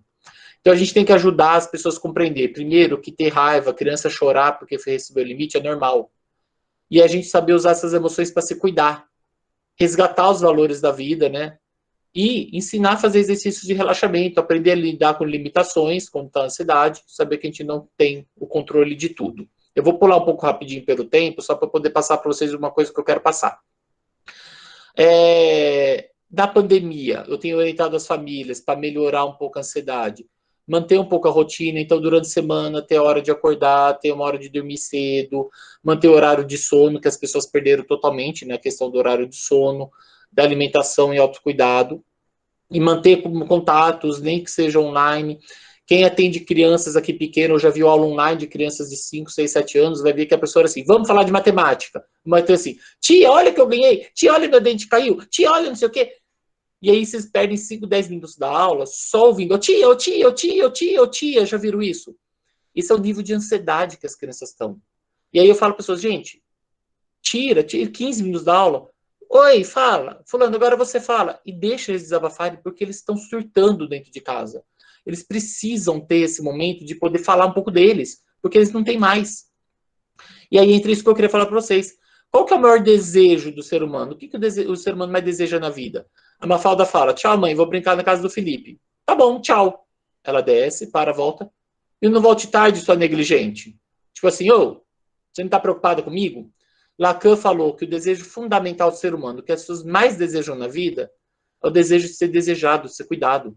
As pessoas se arrumam porque vão aparecer na câmera. E aí, quando não tem a live, não vai aparecer na câmera, tá todo mundo com aquele moletom mais velho possível, não se arruma, nem passa, nem penteia o cabelo. A gente sonha em ser desejado, em ser cuidado. Crianças também. Então, quando eu coloco o limite com o meu desejo, e aí é assim que a gente cuida da raiva. Por que eu tenho escova-dente agora? Porque eu te amo e eu não quero que você perca os dentes. Você é importante para mim. Mas eu não quero, que bom. Vamos diferenciar os desejos. Então, quais são os cuidados? Nos limites, colocar o nosso desejo. O sim é sim, não é não. Limite não significa dizer não, gente. O sim também é limite. Sim, agora você pode brincar. Isso é limite. Não, agora você não pode, porque eu vou cuidar de você. Então, eu oriento os cuidadores, sejam pais, professores, a usar a palavra eu. Por que que agora eu não posso fazer isso? Porque eu não quero e eu quero cuidar de vocês. Eu sou professor, eu escolhi cuidar de você. Por que que eu não posso rabiscar sua mesa? Porque eu não quero. Porque eu quero cuidar de você e ensinar o que posso ou não. E eu gosto de você e eu vou cuidar de você. É fazer essa pessoa se sentir desejada. Mas eu não gosto de você. Não tem importância. Eu escolhi cuidar de você. Você não escolheu estar aqui comigo. Eu falo isso para alguns pacientes bem desafiador que vem para mim. Você não me ajuda em nada, falei. Mas eu vou ainda te ajudar. Eu quero. Eu não quero estar aqui. Eu sei, sua mãe que te obrigou. Porque a gente vai cuidar de você. Você não tem que querer estar aqui mesmo. Você tem que querer estar lá brincando. Eu escolhi ser psicólogo e quero te ajudar. Então vai ser porque eu quero. Eles terminam me abraçando, tio, não sei o que você acha? Porque se sente desejado. Ensinar cuidado, gente, desde pequeno. Isso daqui é meu filho lavando louça comigo quando tinha 2 anos de idade. Eu ensinei ele a lavar louça. Eu passo sabão, ele tira. Coisas de plástico, faca não, lógico. Até então, ele tem 5 para 6 anos, ele lava louça até hoje. Não é com 15 anos que ensina a lavar louça. 1 ano e meio, ele aprendeu a andar, ele aprendeu a guardar o próprio sapatinho quando ele chegava em casa e tirava o sapato. Então, a gente ensinar cuidados de acordo com cada idade. Não é ficar falando muitas vezes o limite. Tem mãe que fala assim, eu preciso falar 5 vezes para me obedecer. Falei, então você errou. Porque quando você fala uma vez um limite, ele não te obedece, você fala o segundo, você ensinou para ele que ele nunca precisa te obedecer no primeiro. Primeira vez você fala, vamos tomar banho. Ele não vai te obedecer. Na segunda você vai, pega na mão e fala, vamos tomar banho. Você não fica repetindo várias vezes, porque quanto mais você repete, mais você ensina ele que ele pode esperar. Que ele nunca vai precisar dar valor na primeira vez que você pediu. Porque você vai ficar repetindo ainda. Tá? Posso dar escolhas? Pode. Tá? O não é isso daqui, né? Não adianta dar coisas para eles gostarem. Às vezes eles só querem saber isso, igual uma falda, tipo, cuida de mim. Só deu um não, mas sem criticar, sem fazer bullying. Dá escolhas dentro do possível. Ah, a criança sempre tem que ouvir o que os pais querem, ele não pode escolher? Pode. Tá frio, tá inverno. Ah, sumiu a imagem. Eu posso ensinar para ele. Tem esse roupa comprida e esse casaco. Qual dos dois você quer? Ah, eu quero ficar sem camisa. Não, sem camisa não, porque tá frio. Percebe? Então eu posso dar escolhas. Ah, ele escolheu essa. Eu queria que ele usasse esse casaco, ele escolheu o outro. Tá bom. A escolha dele, é casaco, tá cobrindo, tá frio, ele tem direito. Então eles podem escolher. Dentro que esteja dentro do autocuidado deles. Tá? Dar carinho, amor, histórias. Quando que eu ensino que o banho é importante para cuidar da saúde dele? Na hora do banho, eu falo que é porque eu te amo e eu não quero você doente. Ensinar a importância do banho. Numa conversa quando ele está tranquilo, historinhas de crianças que ficam doentes quando não tomam banho. E o mais importante, gente, é isso, é não fazer bullying. Olha o que você está fazendo, que escândalo, precisava chorar? Sim, precisava. O que não precisa é criticar. Às vezes a gente, na nossa ânsia de cuidar, a gente critica. Olha o que você está fazendo, você fica gritando, assim você atrapalha, assim você usou a palavra você, 99% de chance de virar bullying. Percebe? Cutuca o nariz, crianças cutucam o nariz. O que eu falo para os pais? Tira a mão. Só tira. Ou fala, ó, aqui não. Ei, tá fazendo festa. Gera uma ansiedade, a criança passa a cutucar o nariz até a vida adulta, você tá dirigindo, olha pro carro do lado, tem um nego lá com o dedo dentro do nariz. Porque isso é crítica. Isso não gera cuidado. Ei, tá fazendo festa? Ah, dedo no nariz de novo. Isso é crítica. Isso não é cuidado. Percebe? Então a gente tem que tomar muito cuidado, porque o maior bullying que destrói crianças não é entre eles. São dos adultos, que os adultos não percebem. Percebe? Mas se você fazer lição de novo, mas você nunca faz direito. Isso é bullying. Isso não é cuidado. Isso é bullying sem perceber que está fazendo bullying. Suportar a birra faz eles acalmarem. Quando acalma, vem o bullying. Ei, calmou, né? Agora tá bem? Precisava ter chorado? Isso é bullying. Acalmou, eu tenho que reforçar o fato de ter ficado calma. Tá bem? Ai, que bom que você tá bem. Dá um beijo aqui. Eu tenho que reforçar o fato dela ter conseguido se acalmar para que cada vez ela queira se acalmar mais rápido. E as pessoas têm mania de, quando a criança calma, vir com verborragia. Ah, você entendeu, filho? Você entendeu o que eu falei? Não precisava ter feito isso? Blá, blá, blá, blá, blá. Gente, isso é tão ruim para a criança que na próxima vez ela fica com uma birra tão maior só para não ter que parar e ficar ouvindo tudo que ela escuta depois. Em vez da gente reforçar. Calmou? Que bom, ó, eu te amo muito, eu vou cuidar de você sempre, tá bom? Lembrar que o nosso comportamento ensina comportamento, não é fala. Se fala ensinasse, médico se cuidava. Eu vou ensinar comportamento através de comportamento, não de boca. Boca não ensina comportamento. É comportamento que ensina comportamento. E ensinar a diferença entre o querer e o poder. Eu queria poder ficar brincando até de noite. Que bom. Isso é legal. Posso? Não. Então o limite é para a realidade e nunca para o desejo. Eu quero ganhar 20 ovos de Páscoa. Putz, eu também. Vou poder ganhar? Não. Mas eu queria. Que bom que você queria. O normal é querer. Vocês entenderam a diferença? Cumprir, deu regra, cumpra. Dá um limite, não cumprir, gera insegurança, eles ficam mais irritados. Tá? E a brincadeira que ensina também a criança. Já viram que crianças que levam castigo, bronca, e depois eu pego os bonecos e põe de castigo? As meninas põem as bonecas de castigo, tá de castigo porque ela fez coisa muito errada. Mostra que ela aprendeu e tá colocando. Tá? Dá presente na data certa. Natal é no Natal. Aniversário é no aniversário. Não é uma semana antes, nem 2 semanas antes. Porque daí vira apenas consumismo. e perde o simbolismo do aniversário, que as pessoas esqueceram porque que a gente comemora aniversário. Adultos costumam falar, não, depois de tal idade a gente nem comemora mais. Eu falo, gente, onde a gente mais comemora? Aniversário, gente, você não passa a ter aquela idade. Quem fez 5 anos de idade não passa a ter 5 anos. Ela tem mais do que 5 anos. Ela já viveu.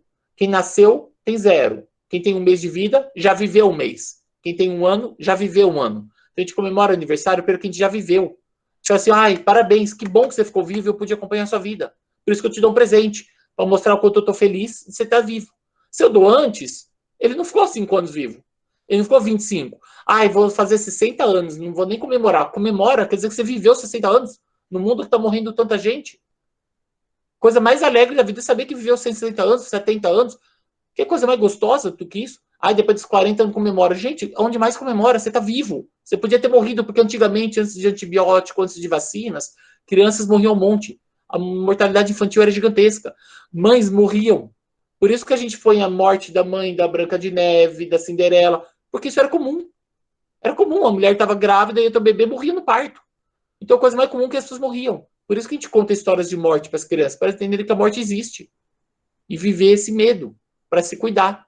E a gente ficar feliz porque está vivo. E aí, para a gente terminar, falando da escola, gente, o que me preocupa da escola? A escola perdeu a função. Virou decoreba, virou passar em vestibular e não mais preparar para a vida. A escola não ensina a fazer compra no supermercado. Você pega lá a latinha, você estudou um monte de química, você pega a latinha de ervilha, vai lá conservando, você não entende bolhufas, porque não serviu para nada. Não ensina você a viver no mundo, a saber as suas regras, suas leis, ensina só a decorar um monte de coisa que nem os adultos muitas vezes sabem, que eu sei da minha matéria, não sei do colega. E aí com isso a gente está aumentando muito o nível de estresse. Ainda mais no mundo que se você quer uma informação, você vai no Google, você descobre. Por que eu tenho que decorar? Então a gente tem que rever essa necessidade de decorar. E a pandemia mostrou isso, porque tem tantas crianças fazendo consulta com prova, com o livro aqui em cima, que os professores nem veem, e estão conseguindo aprender. Tá? A gente tem que ensinar a fazer busca pela internet, a pensar, não fazer Ctrl-C, Ctrl-V. Mas a escola é uma das maiores ferramentas para a gente acabar com o que a gente critica tanto das fake news. Por quê? Porque a escola antigamente fazia isso, a professora põe na lousa, você copia e cola na prova, coisa na prova. Isso é fake news. Por quê? Porque se a pessoa falar mentira, como que as pessoas passam fake news? Eu recebo no WhatsApp e falo, nossa, vou repassar. E eu não pesquiso para ver se é real. Quando eu dou aula nos meus cursos de pós, eu vou dar aula de TDAH, de autismo, eu dou meus slides, que nem eu vou dar para vocês, e eu costumo falar para eles assim, gente, olha, põe aqui, põe referência de artigo, põe um monte de coisa. Podem copiar, eu vou dar o escrito para vocês, mas vocês não vão acreditar em nada do que eu estou falando. Como eu falei para vocês agora, falei de amígdala, tudo, anotem, mas não acreditem. Quando acabar a palestra, no dia seguinte, eu falo para eles assim, vão para casa, pesquisem para ver se o que eu falei é real. Contei o histórico do TDAH, desde 1800 e bolinha lá, 1700 e 1800 começou a falar de TDAH, sem ser o nome TDAH. Pesquisem para ver se isso é real. Vejam se as informações que eu trouxe é real. Mas façam isso comigo, com todo mundo que vocês forem ouvir. Pode ser o Mário Sérgio Portela. Uau, cara, ele falou não sei o quê. Pesquisa, aquele cara que ele citou, fala aquilo mesmo? Ele provavelmente deve ser, mas pesquisem. O Karnal falou não sei o quê. Pesquisa. Eu recebi um negócio no WhatsApp. Será que é verdade? Não repassa, pesquisa. Como que a gente ensina isso? Ensina isso na escola. Ó, alunos, vou falar sobre a Segunda Guerra Mundial. Eu vou falar isso, mas eu quero que vocês pesquisem para ver se o que eu estou falando é verdade ou não. Foi isso mesmo que aconteceu? O que vocês vão achar de informações para vocês falarem para mim? E aí ensinar para eles pararem de acreditar em fake news. Tudo que eu receber de informação, eu não acredito. Eu pesquiso para ver se tem fundo de realidade ou não. E aí a gente torna a escola algo útil, novamente. Falei para vocês das aulas live, de dar espaço para conversar, não exagerar em conteúdos, porque casa não é lugar para ter aula, não é ambiente, eles estão em casa, tá com os pais brigando em casa, tá com o outro, tem não sei o que, tá com barulho, tá com jardineiro, então não é o lugar ideal para ter aula, tá? Não é um espaço normal. Não adianta achar que a gente vai dar conta de um conteúdo de 1 ano de aula, sendo 1 ano online. A gente vai dar conteúdo daquele que é possível, e quando acabar a pandemia, a gente vai ter que resgatar conteúdo dos anos anteriores e ver como a gente ficou. E isso a gente tem que conversar entre todas as escolas, tá? E quando retornar presencial, vamos acolher essa angústia dos alunos, tá? Vamos dar carinho, colocar o desejo da professora. Eu sou professora, eu escolhi ser professora e eu quero cuidar de vocês. Eu estou aqui porque eu quero. Eu escolhi uma profissão que eu ganho pouco, sou maltratada, sou desvalorizada, mas estou aqui porque eu quero. Porque para ser professor, Sofre, gente, pelo amor de Deus. Ô, coisa doida. Eu falo que são guerreiros malucos para escolher ser professor. Graças a Deus, amo esses professores, porque quem escolhe ser professor, então a gente tem que colocar esse, ó, eu tô aqui porque eu quero, cara. Eu tô aqui porque eu quis. Não é uma profissão que o RU traz grandes louros. Eu tô aqui porque eu quero. Então você é meu aluno e agora você vai. Eu vou te dar essa lição porque eu acredito que é importante. E eu preciso de você fazendo, você gostando dela ou não. Eu assumo o desejo, que nem eu faço para aplicar VISC. E assumir que o aluno está em construção, ele não tem que saber se comportar. Ele tem que aprender. Se ele já soubesse, ele não precisava de escola. Ele estava pronto. Eles não vão para a escola só com o cognitivo, gente. Eles vão com medo dos pais que estão brigando, eles vão com medo do vô que morreu, eles vão irritado porque viram não sei o quê. Então, eu vou falar que a criança chegou na sala de aula e agora tem que esquecer os problemas, prestar atenção na aula, eles não conseguem. Então, a gente tem que entender que a emoção afeta a aprendizagem e eles têm que se sentir acolhidos. A motivação, se eu faço eles se motivarem, eles vão querer melhorar. Toda tarefa que tem motivação melhora a memória, a atenção, codificação, tomada de decisão. Porque eu envolvo esse sistema dopaminérgico que faz com que, quanto mais motivado, mais eu melhoro minha atenção, mais eu melhoro minha aprendizagem. Como que eu motivo eles? Colocando dia a dia. Esse circuito que eu falei para vocês da área tegmental ventral e do Kluge-Cummins. Quando eu recebo informação de prazer, eu libero dopamina, gera um circuito de prazer e bem-estar. Se eu consigo gerar um prazer na aula, se eu consigo gerar uma sensação de prazer, as pessoas tendem a querer fazer mais. Hoje, o que mais tem é desmotivação. Para que estudar? Os professores estão desmotivados. Por que eu tenho que ensinar isso? Então, como é que a gente ajuda os alunos a recuperar a motivação pela aula quando eles têm tanto prazer online? Como que eu ajudo na ansiedade de desempenho, nos brancos que eu falei para vocês no começo? Rever a questão das provas. Quando eles pegam prova, eles veem a nota e o que errou. Eu falo, tá errado.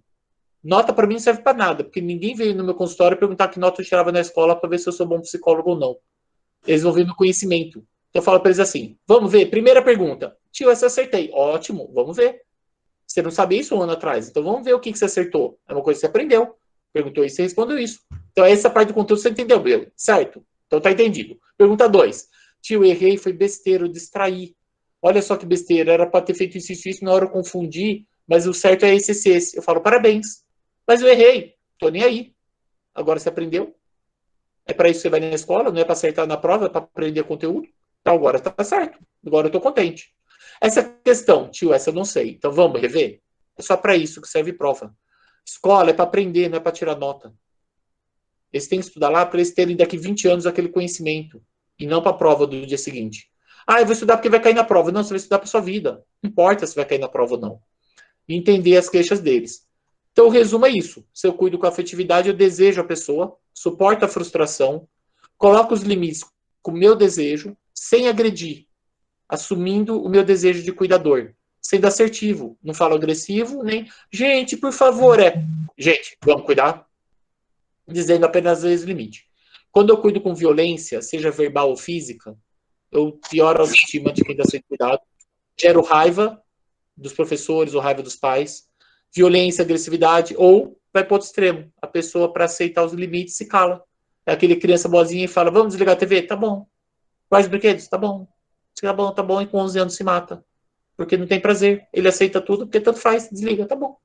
Tudo tanto faz. Então, eu tenho muito medo disso. Os calados são tão perigosos ou mais perigosos do que os agressivos. Os agressivos, eles estão pedindo ajuda. Professor, que chatice! Opa, esse a gente ainda salva fácil.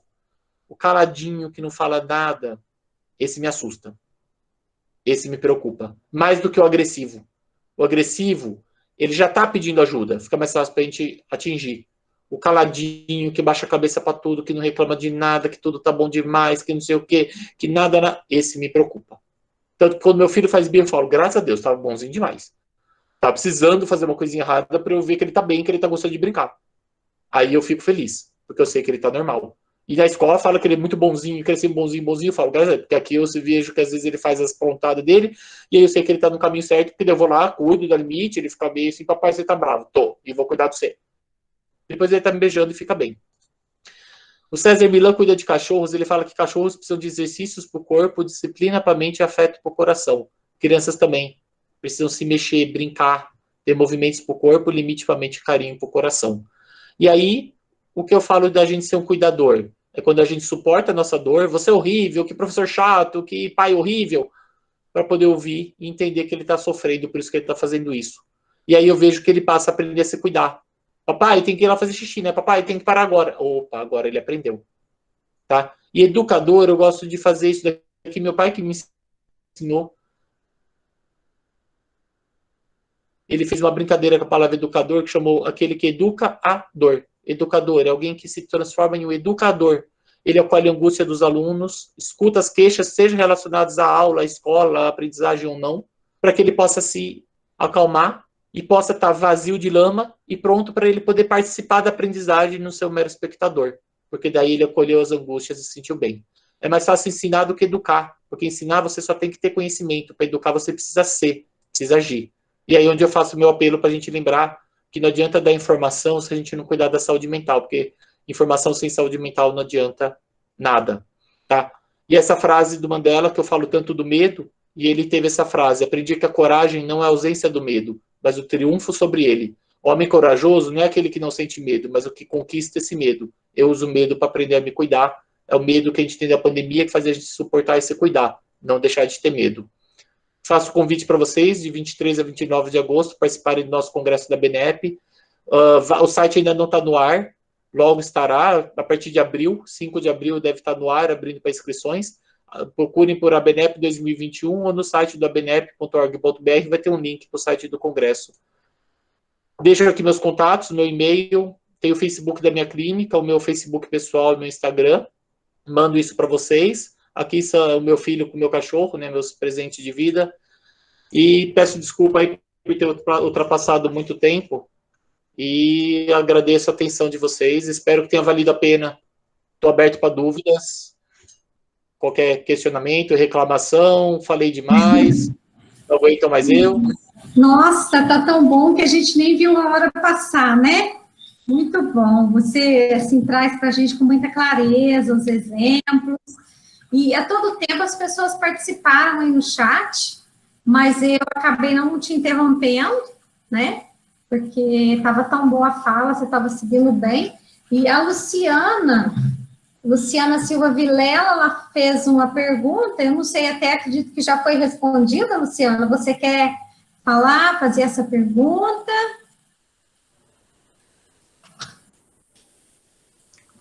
Luciana está aí? Bom, oi, Cláudia. Oi, Yuri. Boa noite. Boa noite. Eu já fui respondida, assim, com muita clareza, viu? Agradeço. Foi a questão do branco, dos alunos que têm o branco na hora da prova, né? Como lidar com isso. Então, rever as questões, né? Tem duas coisas que eu costumo orientar, eu acabei pulando também, de dicas. Eu falo assim, que tem as dicas antes de momento de prova, então, que a gente faz ao longo das semanas, que é rever essas questões, rever a função de prova. Então, eu brinco muito com eles com esse meu exemplo. Eu falo assim, olha, vocês vêm aqui para mim, seus pais nunca me perguntaram nota, nem de faculdade. Vocês vão em médico, vocês não perguntam nem nota de faculdade de médico. A gente avalia o conhecimento. Como que seus pais me escolheram como psicólogo? Eles vieram aqui, viram o que eu fiz de pergunta, eu fico 2 horas de anamnese com os pais, né? Pergunto sobre APA, legislação, pergunto a vida inteira. Sim. Eles veem meu conhecimento, veem coisa. Então, prévio, a gente mostra isso para eles. Nessa nota, daqui 10, 20 anos, nem eles vão lembrar. Mas que eles têm que buscar o que eles estão pegando de conhecimento. E na hora da prova, qual é a coisa que a gente faz? Exercício de relaxamento, então eu ensino para eles o controle. Lembra que a gente fica ofegante, a gente pensa naquele sistema nervoso autônomo? Então eu falo para eles assim, você começou a fazer a prova, viu uma pergunta, está respondendo bem? Vai indo. Chega numa pergunta que você fala assim, nossa, como que é mesmo, você começa a bater o lápis na mesa, eu lembro, e começou a ficar ansioso, começou a dar branco, para, fecha o olho, começa a controlar a respiração na regra dos 3 segundos, então puxar o ar por 3 segundos pelo nariz, segurar o ar por 3 segundos e soprar contando 3. Enquanto isso, com o olho fechado, começar a fazer um exercício de mentalização de assuntos que você goste muito. Então, eu até brinco, meninas que gostam de Justin Bieber, o moleque é horrível, tá, mas você gosta? Pensa.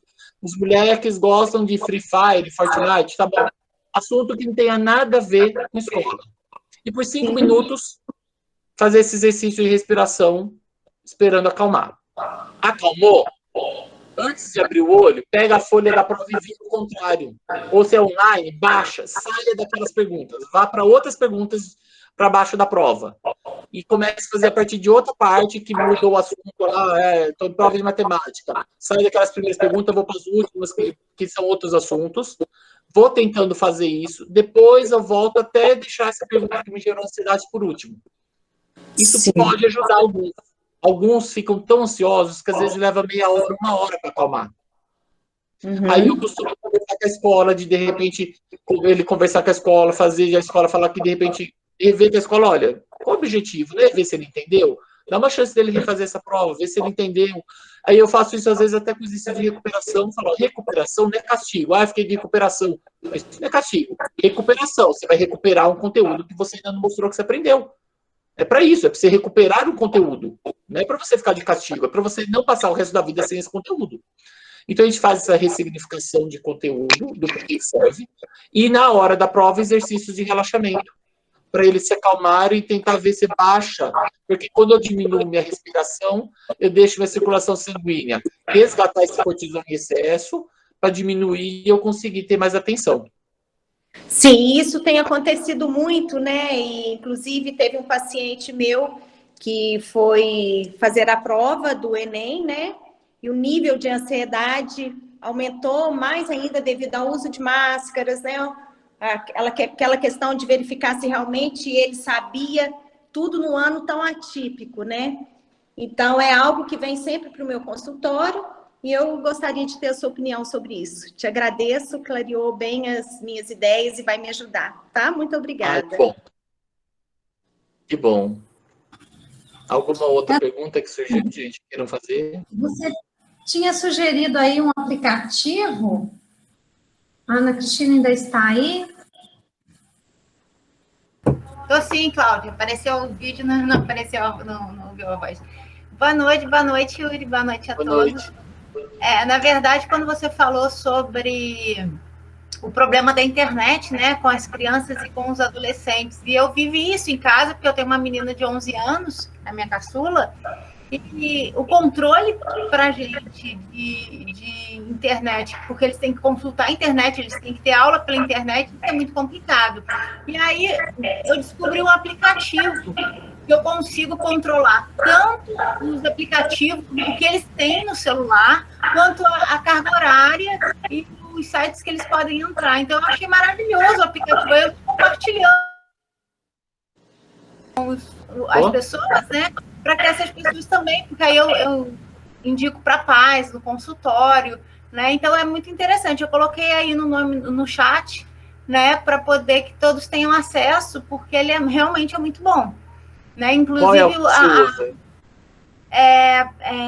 Parentes App. Deixa eu ver Parents se... App, é um dos mais indicados, perfeito.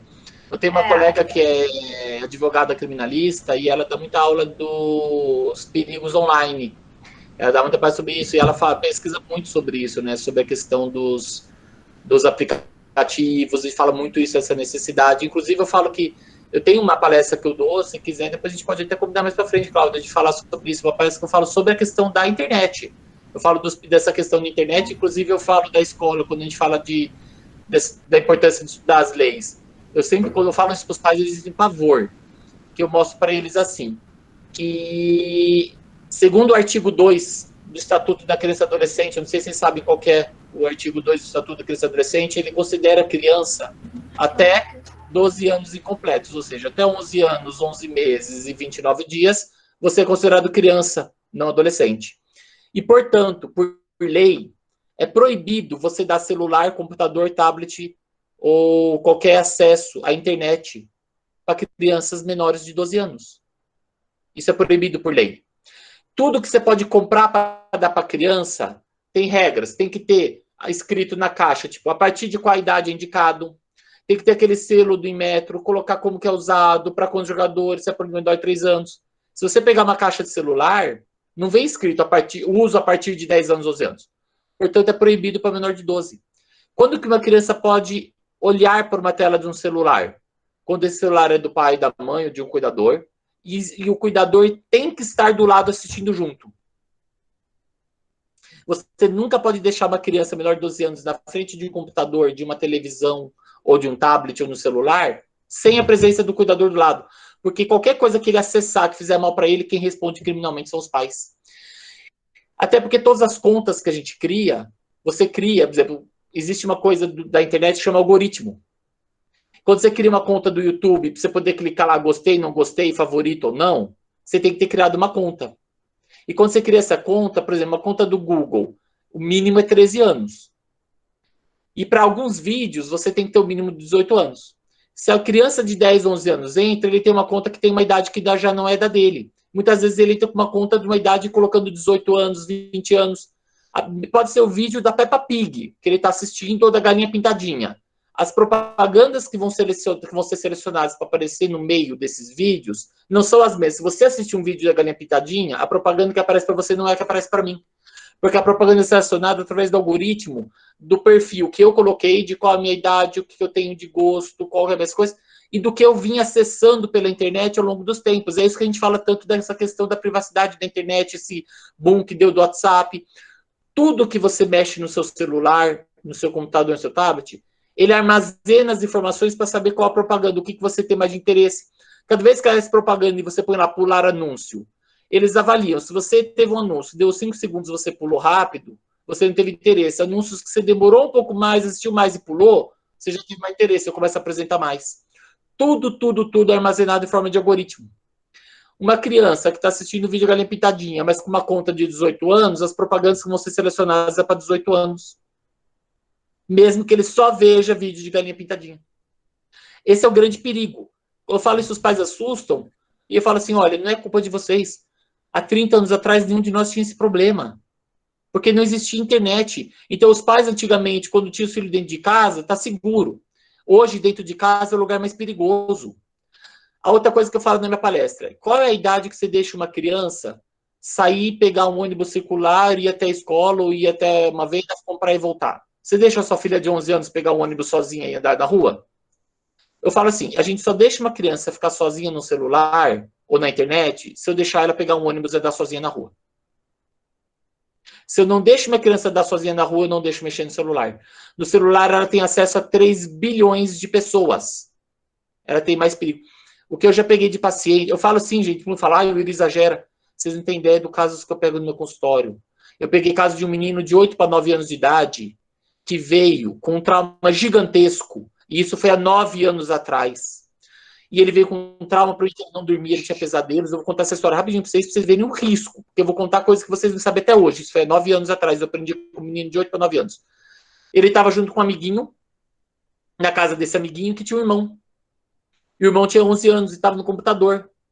E eles juntos lá no computador, eles acessaram o site. E aí ele não conseguia falar, ele chorava, ele tremia, ele não conseguia mais fazer xixi, ele fazia cocô na calça com 8 para 9 anos. Aí ele veio me contar, ele falou assim, tio, os pais não sabiam. Eu falei assim, eu vou te falar, mas é muito ruim. Você sabe o YouTube? Eu falei, sei. Tem um site que é igual ao YouTube, mas não chama YouTube. Chama Sextube. Eu olhei e falei assim, nossa, nunca ouvi falar. A gente entrou, tio, porque tinham falado pro irmão do meu amiguinho e ele entrou para ver. Gente, naquele dia, 9 anos atrás, eu entrei depois para ver. E eu me assustei com o que eu vi. Um site que você digita, Sextube, já entrava, não sei se hoje está bloqueado, mas você já entrava automaticamente numa página cheia de vídeos passando vídeos sexuais. Tinha mulher com cavalo, sexo triplo, duplo, aprender tração. Coisas que adultos achariam nojento de ver. E uma criança de 8 para 9 anos viu. E ele olhava e falava assim, tio, por que as pessoas fazem isso? Aquilo é nojento, tio. E eu olhei, gente, é nojento. E o trauma que essa criança ficou vai ficar para a vida. Porque ele teve acesso a imagens que se eu mostrasse agora para vocês aqui, vocês iam desligar e falar, para, eu não quero ver. Imagina uma criança de 8 anos. E assim é o que eu tenho recebido. Fora TikTok, que para mim é a rede do mal. Porque se vocês vissem os vídeos que aparecem nesse TikTok e os desafios que isso aparece, se a criança não está aberta a gente conversar e falar que existe esse risco, que é esse perigo, que ela precisa contar pra gente, e a gente vê junto para ver o que ela está acessando, se ela entendeu o que ela está vendo, a gente perde as crianças para a internet. E eles passam a dar muito mais valor para quem segue na internet, para o youtuber, do que para nós. O youtuber falou, quem é a mãe para falar? Então, eu tenho muito medo. Eu falo que cuidar de um filho hoje é 20 vezes mais difícil do que era 30 anos atrás. Era baba 30 anos atrás. Hoje, quem tem filho hoje vai sofrer. Vai sofrer, porque a gente tem uma demanda de cuidados que a gente não tinha que se preocupar antes. A internet, eu falo que é uma coisa que ajuda a gente estar aqui hoje juntos, mas tem que saber usar. Então eu falo que nós temos que aprender a estudar muito, como você aprendeu sobre esse parent. Só se a gente não aprender a usar aplicativos, existe hoje aplicativos que você não coloca nem no computador, você coloca no roteador de Wi-Fi. Você bloqueia direto do roteador. Então, bloqueio do computador, ele pegou pelo celular. Não, você bloqueia pelo roteador. E você controla pelo roteador, inclusive você consegue quebrar para ele vai dormir e abrir durante a noite, você vai lá, desliga para o seu celular, você desliga o roteador, não há nada que ele possa fazer. Ele não tem mais internet. Esse parênteses é assim, eu controlo pelo meu celular. Isso. Então eu tenho acesso ao celular de quem eu quiser, né? E aí eu controlo o tempo, controlo aplicativo, controlo tudo. Controlo o filho, controlo o marido, se está entrando no site. Se precisar de música, eu quero ouvir música, tem que pedir. Controla tudo. Exato. Se a gente esse assunto é maravilhoso, né? Eu acho assim que tá todo mundo gostando, ninguém tá saindo aí, mas nós vamos precisar ir encerrando. Nós vamos marcar, Yuri. Né? É duro a gente falar do que gosta, porque a gente não para, né? É duro fazer o que gosta. A gente, assim, então, o tema é excelente, o assunto. Eu sei que tem outras perguntas, talvez tenham mais pessoas querendo falar com você, perguntar, né? Mas nós precisamos encerrar. Nós vamos marcar, sim, um outro momento. Eu vi que a Raquel tentou 2 vezes aí. Você quer fazer uma pergunta, Raquel? Não, eu só quero fazer boa noite, um elogio, que eu sou fã do pai dele e agora passei a ser fã dele. Vou começar a te seguir, viu? Eu já sou mais velha, provavelmente mais velha que você, e gosto muito dos livros do seu pai, e agora eu vou comprar esse aí que você indicou. Muito obrigada, viu? Foram ótimas as reflexões hoje. Obrigado, fico muito feliz. Então, e o Ivan, ele vai falar para a gente também do segundo semestre, a gente já acertou uma data, né? Bom, a nossa agenda, ela está pronta de primeiro semestre. Para a nossa equipe, né, essa oportunidade aí da gente estar inserindo, de repente, ainda no primeiro semestre, esse tema. Né? Tem mais alguém querendo fazer uma pergunta? Rose? Na verdade, prazer em rever Yuri, ele foi meu professor lá na FAG, de Jaguariúna. Adorei ter aula com ele. Eu não estou te ouvindo. Eu sou a Rose, né? Tive aula com o professor Yuri, né? Na escola do professor, na FAG, em Jaguariúna. Está me ouvindo? Sim, você foi aluna minha lá na FAG de Jaguariúna. Isso. E foi, assim, fantástico esse período que nós passamos junto com essas aulas. E foi um grande prazer. A hora que eu terminei a aula de inglês, entrei correndo para ver. Obrigado, Rose. Prazer, revê-la. Prazer meu, claro, com toda certeza. E também a associação, né, que promoveu esse encontro maravilhoso. Que bom, né? Nós ficamos também super felizes. Nós vamos baixar essa apresentação, vamos deixar no nosso canal do YouTube. O Yuri já autorizou, né, a gente a colocar nas mídias. E vamos ver aí numa próxima reunião de coordenação para ver se a gente consegue a viabilidade aí de a gente falar sobre esse tema, né? Eu vou levar para a equipe toda, tem algumas aí, a gente pensar, porque realmente vale super a pena.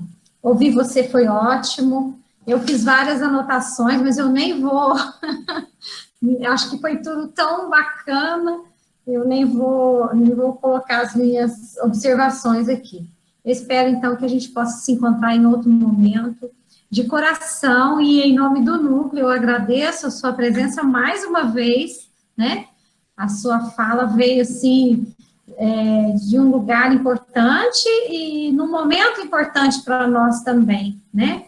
Então, a gente não tem, eu não tenho filho pequeno mais, então eu já passei por essas birras, por essas questões, mas você falou tanta coisa que a gente estende isso para vários momentos da vida da gente, né? Eu agradeço muito, agradeço a todos vocês que participaram, tivemos 35 pessoas, um excelente número de pessoas, né? Então, agradecendo a todos pela confiança no trabalho do núcleo, né, da Associação Brasileira de Psicopedagogia. Olha, tem gente chegando aí ainda, ó. Então, Yuri, obrigada, tenha uma boa noite. Você quer finalizar? Eu queria só agradecer, fico muito feliz pelos elogios, fico feliz que tenham gostado, que tenha valido a pena esse tempo aqui juntos, gente. E foi um prazer, uma alegria poder aqui falar para vocês desse tema que eu gosto tanto. E espero que tenha ficado aí alguns aprendizagens, também sempre aprendo quando vocês falam. E obrigado, nossa, obrigado mesmo pela confiança em meu trabalho, confiança nos meus estudos e no que a gente tem para passar.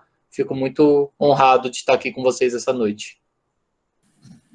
Ai, que bom. Nós também. Depois eu vou te encaminhar o chat. Tem bastante coisa legal, muitos elogios, tá bom? Vou fazer uma última foto, encerrando aí, já fiz algumas, depois a gente coloca aí nas redes sociais. Gente, um grande beijo a todos e muito obrigada. Boa noite. Boa noite. Obrigada, boa noite, gente. Boa noite, obrigada.